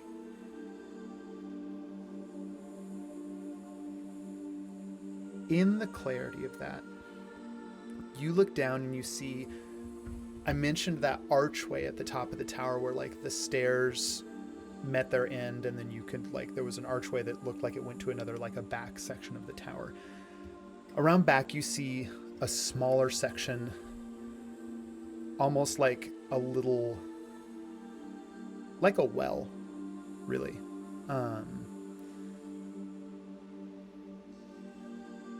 That rises up from the base just the way the tower does, and whatever that opening, it clearly leads out here, so it's almost this small secondary tower that's connected and adjoining. Same thing as the other tower, there's no roof to this one, so you're able to look directly down into it. You see that there is a pathway that leads out from the archway of the main tower, suspended high above the ocean below. And in this much smaller tower in the back, there's a basin. Similar to some of the larger tide pools in the tower, but it looks like it's been hewn a little bit smoother than those, whether by time or actual labor. You can't tell, but it's not as rough or rocky. It's hard to tell the depth of the water from up here, but you can see that there are, unlike a lot of the other tide pools, the higher up you went in the other tower, there wasn't a lot of life the further up you went, just kind of that slick algae covering everything. This tide pool, similar to the base, has, even from the height that you are up in the sky right now, you can see points of color that are those blooming sea anemones. There's other colors in here, maybe other small creatures. And then a figure. Larger than all the creatures. From the height that you are at, they appear small. About the size of a person. And you see that they are just sitting, or rather maybe even almost treading water, but you don't see a lot of movement. It's almost like the water itself is suspending them and the water is doing the work instead of the figure, as they just kind of sit leaning back, arms outstretched in the center of this tide pool. How accessible is that space compared to my size? If you were to come down on it, the walkway's really wide. That would be a difficult thing to land on, but if you were to come down and land directly in this tower, you could. Your wings would probably encircle half that tide pool, but you could fit.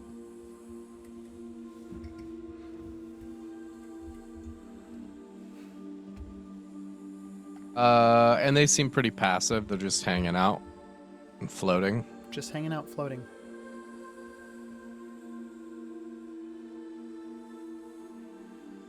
I think Perrin will go to land. You go to land.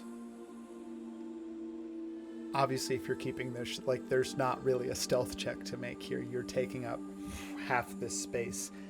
As you land, there's a gust of the water from the tide pool kind of rises up at the edges as you come down. Wings encircling that half the tide pool.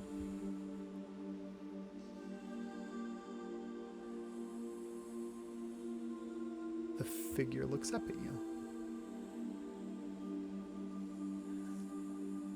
And Perrin, for you, it is a familiar face. Suspended in this water, you can see them from about the torso up. They're clad in this shoulderless garment that it's maybe like woven together from different brightly colored bits of kelp, and it's kind of just this ombre that goes from green to like a deep blue. Skin of a similar tone to yours. White hair in waves like the ocean, swept to the side.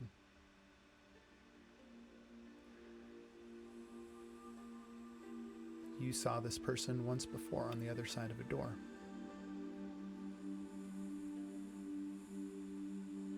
And you're looking at your sister.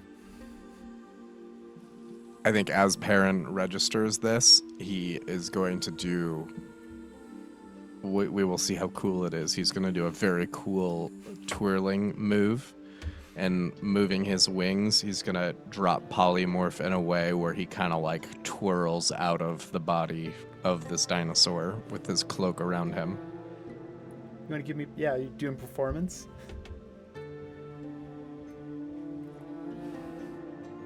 Yeah, that is a dirty 20. He says, "Hello there," in an Obi-Wan accent. She looks up at you from the center of the tide pool, eyes narrow.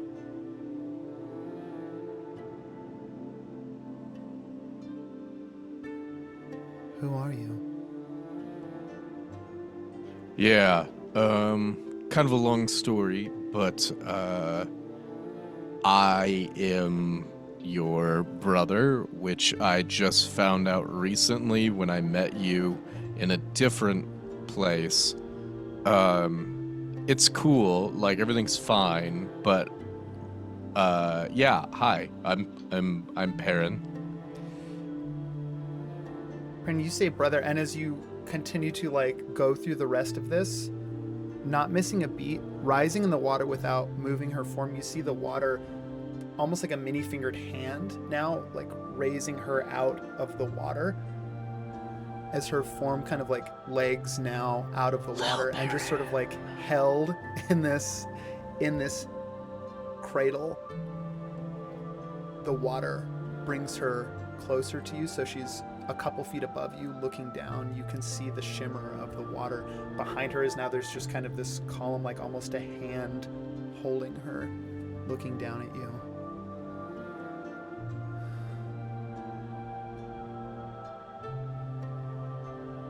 Is this some kind of trick? No. Oh, wait, hold on. And Perrin, correct me, because I think I wrote this partially down. He has the necklace that he's always had, the charm he's always had that fit together. Yeah, he's gonna whip that out. That little charm,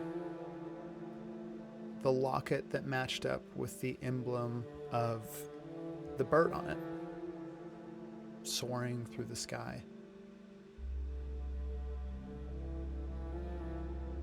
As you hold that up,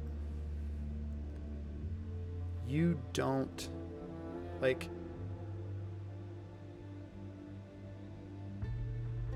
give me a perception check. 27. Fuck. 27, you hold it up. You don't see, like, there are no charms or bauble, like, they're just wearing this sort of, like, tunic that is cut at about the, like, just below the left hip and goes to a slant, so it's almost over the right knee. It's the only thing that they're wearing. There's no amulets here or lockets. But as you look at it, the same way that you did through the door when you matched up with your sister there, you matched those, like, talismans together. to perfectly create an image of a cresting wave, the ocean beneath the bird. In this same way now, the water that is holding up behind her as you are looking through the talisman creates that same wave behind the bird. And she comes in closer. Was that your song? Though, wait, no, I thought it was your song. What do you mean?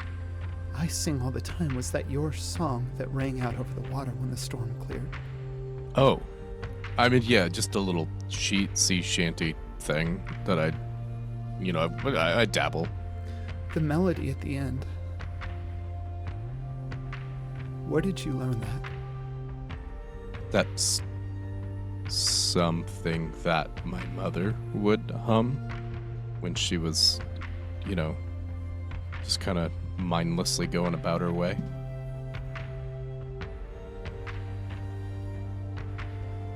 It's the same thing my father sang to me. Oh. Yeah, I don't... Okay, so near as I can figure out, we were separated. I never knew I had a different father, but he wasn't our father. Look, I don't know what happened, but I know I met another you, and they knew this stuff. This is all kind of pretty fresh for me here, too, so we're kind of going through this together, but, Perrin, as you stumble through this, the water washing up now past the tide pool, and kind of you're standing at about 3 inches of it now, swirls from behind her to come behind you. And as the water hits your back, it's not cold or unpleasant, it's not a shock, it's perfectly warm. Through it, the light from the moon filtered down illuminates, so there's almost like a swirling sphere of phosphorescence between the two of you now. And as you are embraced by the water, you are embraced by your sister, who without saying another word comes in and gathers you up as tight as the water. I'm Perrin, by the way. Hi. I was raised on stories of my brother.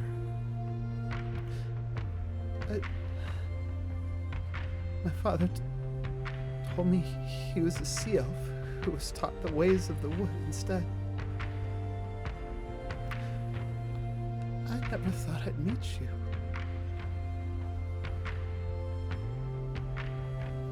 Yeah, I got dumped off in the woods in the Fae, and they told me that I had to fight something. I don't know. They gave me this weapon. It was kind of a bummer, I'm gonna be honest, but I didn't know he knew where I was. I kind of thought I was kind of sort of abandoned.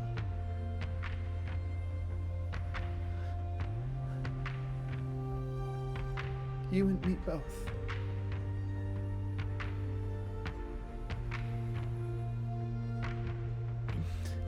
This is nice. What do you just live out here?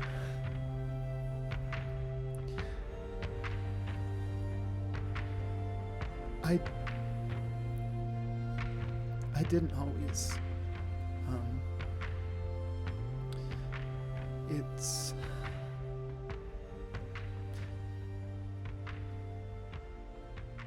the only place left now. Only place what? I mean,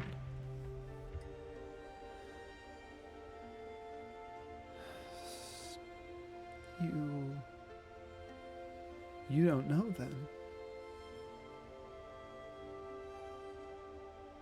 You don't know about. You don't know about our people?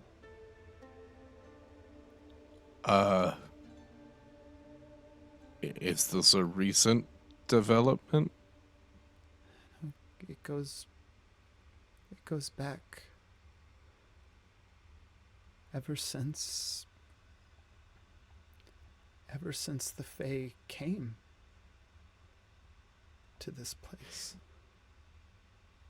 Yeah, no, I mean, I didn't know that there was any ocean significance.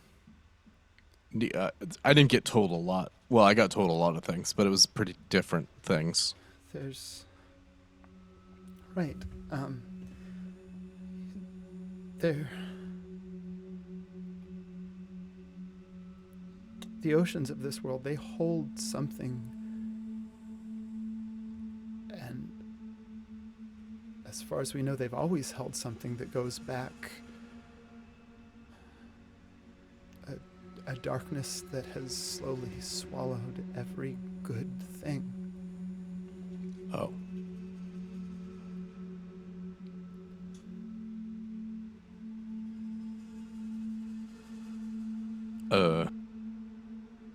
I mean, that's a little familiar, I guess.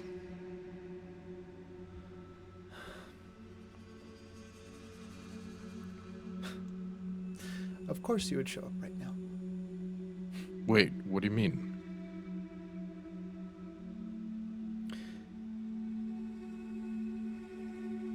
This ocean's taking everything, brother. And this is the last stronghold. Whether because of chance or my own ability or the whims of whatever guides this thing, it left this place for last. There's nothing under the water that it hasn't taken. Oh, fuck. Well, then come with me. Like, I've got a ship, I've got my friends. They're surely mere moments away. But we're trying to make things better. We're trying to fix things. We reformed the courts. Courts.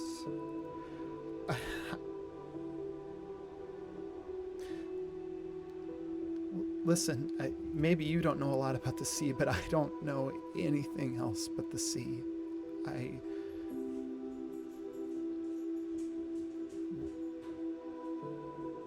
It won't be much loss to you having just learned of his existence, but we lost our father so long ago. Yeah, I mean, I've got a kind of sadness, but it's a pretty quiet one about that. I think at this point, if the rest of you have continued to climb the tower, you have all fallen off. You're all, like, you're heading across the archway. You see this scene, like this glowing sphere of water just outside the edge of this tide pool, and through it, wavering through, about 6 inches of water, so you can see Perrin and somebody that looks a fair amount like Perrin, and to you, Nyx, I was gonna say, familiar in another way. Etheria in. Okay. Oh fuck. Oh. So we're thinking this is the bottom of the ocean, right? This is where Perrin sent the Filth King, so we've got to find him down here, right? That's the plan. Wait, up? Wait, fuck, Yeah, we're what? going up, Fox. I am so disoriented down here. You should We're in a tower. travel more. We're in the tower? No, we're in a tower. Perrin. Hi everyone. Perrin sticks his head through the water. I think at this point the water recedes, splashes onto the ground below, and you're both standing there. Is Vox drunk? And also, this is my sister. Are you drunk? What? You have a sister? Who's drunk, and why are you all here? This is Fauna. This is my kind of daughter, sort of, but she's a grown adult and she can make her own. Yep. Thanks, Perrin. Yeah, I mean, I don't need to micromanage anymore. And this is Vox, who is scary, and this is Nyx, who's also scary, but like in a vulnerable, nice way instead of a scary way. And these are a bunch of other people. I don't know for sure about the skeleton, but they're all just kind of along for the ride. We're, I guess, maybe trying to save the world. I mean, I think Everyone? I'm kind of scary. Just a little bit. Oh, yeah, did I not say that? Yeah, this is Fauna, she's the scariest one. Yeah. That's what the horns are for. Okay. Okay, this is a lot. I'm Fauna's also just hugging her now. Hi. My name is Paralandra. It's so exciting that Perrin has a sister. Welcome to the family. Okay.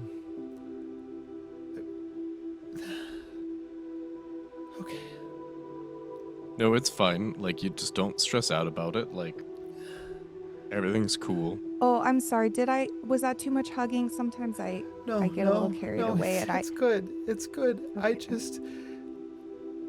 She looks over to you, Perrin, and still like kind of there, like disentangling herself from Fauna's hug, reaches out to put a hand on your face.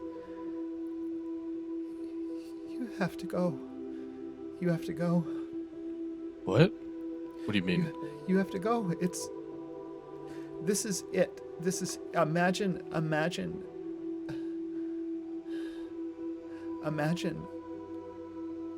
drowning in darkness. This is the last outstretched finger. This is the last thing for... It's part of the ocean. It's theirs to claim. But, okay. I mean, that's fine. You can leave with us.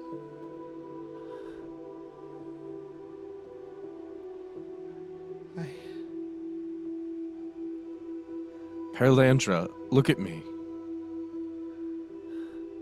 I was also told my entire fucking life that I had to do things a certain way.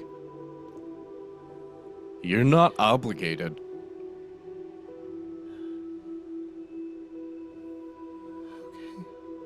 Okay.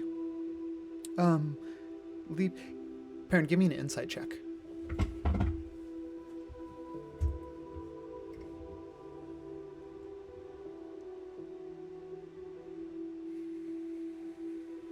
Nyx has just been staring this entire time, like Dirty 20.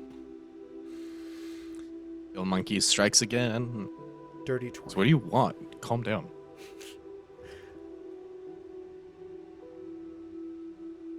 You see someone who has never left the sea. Raised in it, still, like, was residing in this tide pool in a tower in the sea. I'll give you a little bit of, like, investigation information, too, on this insight check. I think Perrin would put the pieces together. You've heard lore about sea elves. The closer they remain to the ocean, ideally in the ocean, the longer they live. That's one of the practical effects of, like, residing in their place of power as a fey creature here in the natural world. But there's a safety to that too. And as much as, like, this thing is going to destroy her, it's going to devour her, and she doesn't have very long left. It will still be the first time she's ever left, and the only thing that has given her the courage right now to take a couple steps out of this tide pool even is because you're standing there in front of her.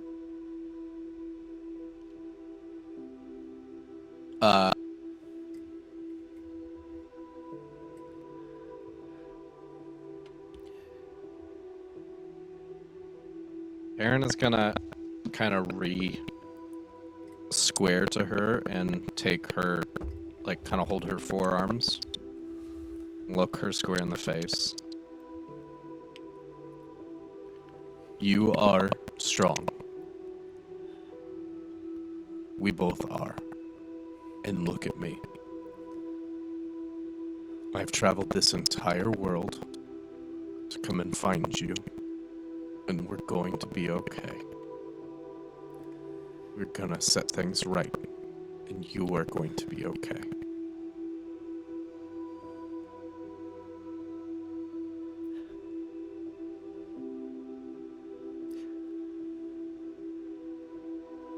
You talk the same way he did.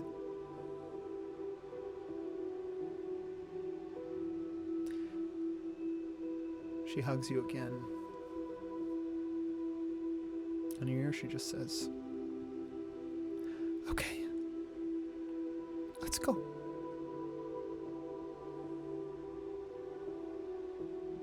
Is there any... Do you have like a treasure room or anything like that? You're looking at it. Oh,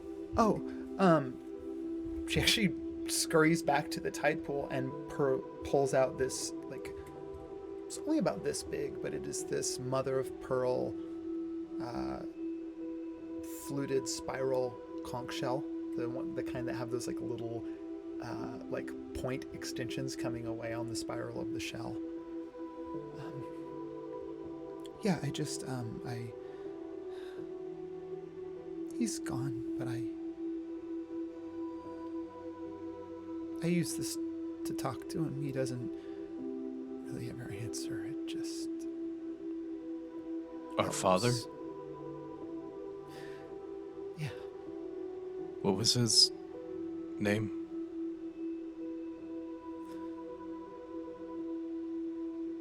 Polanos. Fauna's gonna take one of the many bottles that she has on her person at all time in her lovely bag that Perrin gifted her. And What a thoughtful guy he is. He's just such a good dad. And fill it with some of the water from the tide pool. And you could tell me if I can't do this or not. It's purely for color, not for anything else, but just uses like a little bit of magic to enchant it so that it like visually creates an ocean microcosm inside the bottle, so it has like waves and storms and stuff. Once again, like no power or anything, just so visually, like for aesthetics. And then she gives it to her new auntie and says, so a little bit of home will always be with you. That's beautiful. Hey, you don't need to make a check for that. Apparently So this is... Tears in her eyes, yeah. This is Vox. Vox, never really traveled outside of her home until she joined with us. And this is Nyx. Nyx lived inside of a necklace for most of her life. I also just lived in the same woods my whole life. Yeah. And the skeleton was dead and inside of a clam, I guess. I don't know. Oh, great. Yeah, actually, he knows a little bit about what's happening here. Fun as you say that. But he's having a great time, I think. You guys, right? Yeah. Seems like super happy. I don't know. He's been doing that creepy thing with his ribs. Yeah, because he's like having fun. He's playing his ribs. He plays chopsticks, but it's in a minor key. Dun, dun, dun. Oh my so depressing. God. That's the saddest thing I've ever heard of. What point am I able to use full moon things if it's like shifting into it? This is the last night before the full moon, so full moon is the next night. So, I mean, an actual full moon usually spans over a couple of days. Yeah, like it will be if you're a werewolf, you turn into a werewolf for 3 nights in a row. I just want you to know that. That's true. That's true. We're using werewolf rules. In this, absolutely not. In this particular world, it will be upon the rising of the moon, like the following night, that it would be considered a full moon. And the moon is scared of garlic bread. In this moment, Fauna, you're handing this vial, this little ocean microcosm that you've created in a bottle over to Paralandra. As you hand it, you're back to the tide pool. Everyone else, and then certainly you, Fauna, if you turn around, you're going to see a shadow appear in the tide pool. Hooray. Oh.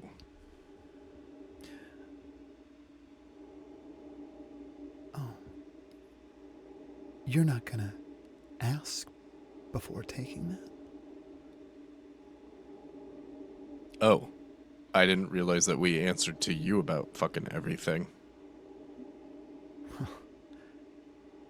Certainly before I came into your domain and took something of yours, I would do a fellow court member the courtesy of asking. Oh, because you went somewhere, then it became yours? Last time I checked, this is the Court of Tides, is the whole ocean tides, you know? You gave it to me. Seems like a stretch of what I said. Oh.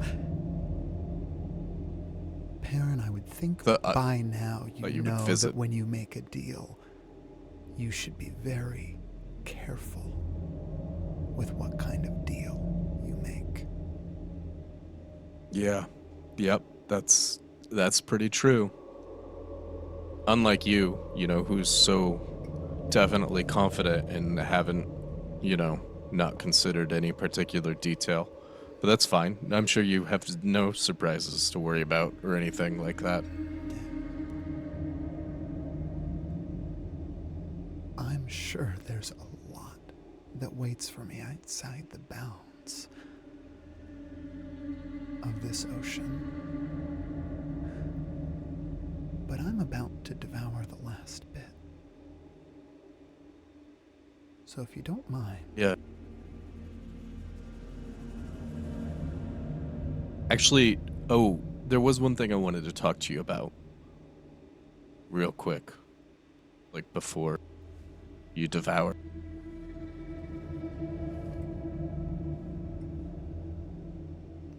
And Perrin's gonna kind of take a step closer. Yeah, I don't, do you like magic tricks? You a fan? Cause, no, not so much. I have been known to make things disappear. Right. Okay, well, try this one on for size. And Perrin casts Zone of Truth. All right. It's a wisdom save, right? Yeah. I'm sorry, it's a charisma saving throw. Charisma save. With a natural, what's your DC?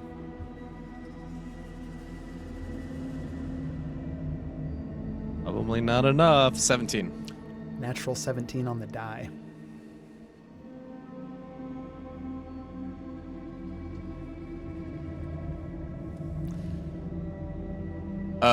Yeah, see? Fun little trick. Oh, that Perrin was it. uses That was the thaumaturgy to make sparks come out of his hand. I'm sure your magic tricks must be a real delight with the children. Yeah, I mean, before you eat them all, I guess, at least.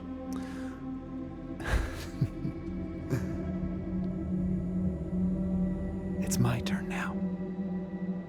Oh, that doesn't seem...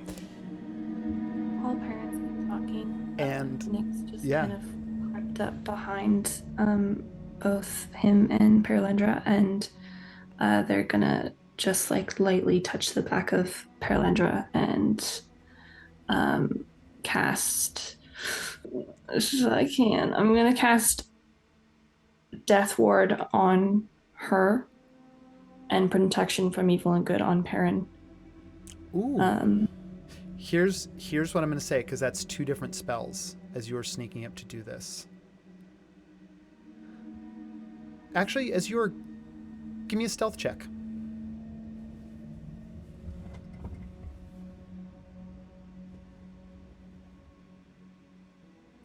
I get to add a bunch of things to this. Give me a second. So that was a 26 on that first one, then advantage because it's night. Yeah, 26.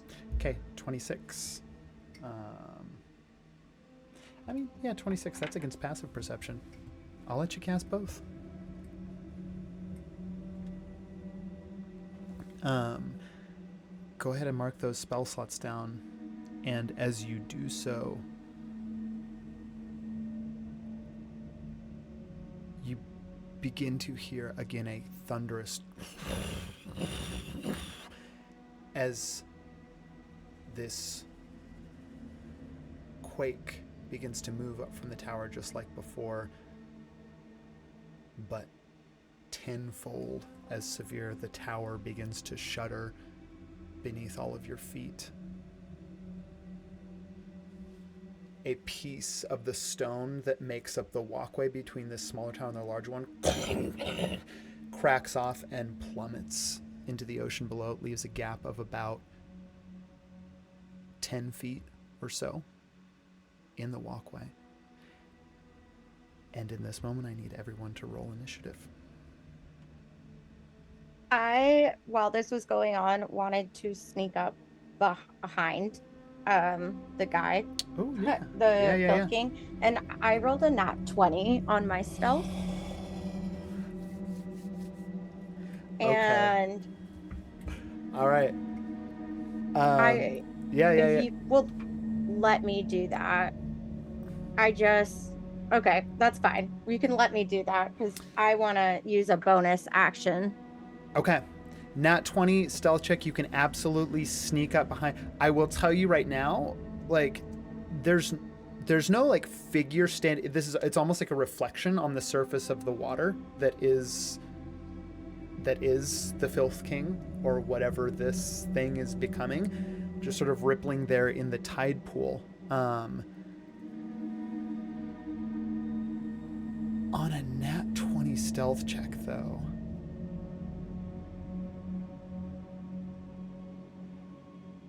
rifle their pockets. Here's what I'm going to let you do. This is usually how I've flavored nat 20 stealth checks. Before we even go into initiative order, I'm going to let you take an action if you want to. What is the action that Vox wants to take? I want to use my Whispering rune, which is the rune inscribed on my glove that is indented with Balak's teeth. And it says, using a bonus action, I can invoke fear on any creature within 30 feet, and I'm right behind him. Ooh. I have advantage on deception and persuasion. Wow, I can't read. And it says I can instead focus this on a single creature within 15 feet of me, which would be him. Mm-hmm. And if I do so, he has a disadvantage on the save. Ooh, okay. This is a very big deal. I'm very mad at him. I feel like I let him out. Totally. So. You're invoking fear on this creature. They have disadvantage on the save. What is your DC? It is a 15. 15. Okay. And did I say on there? I think it's it's fear, so it's a wisdom save. Wisdom. Okay, I'm gonna roll with disadvantage. I don't know if the dice cam is gonna. Oh god, it's not picking it up at all because of the lighting. It's okay. I don't even have the dice cam in front of me. Yeah, here we go. I'm just gonna roll them right here where I can see them easier then.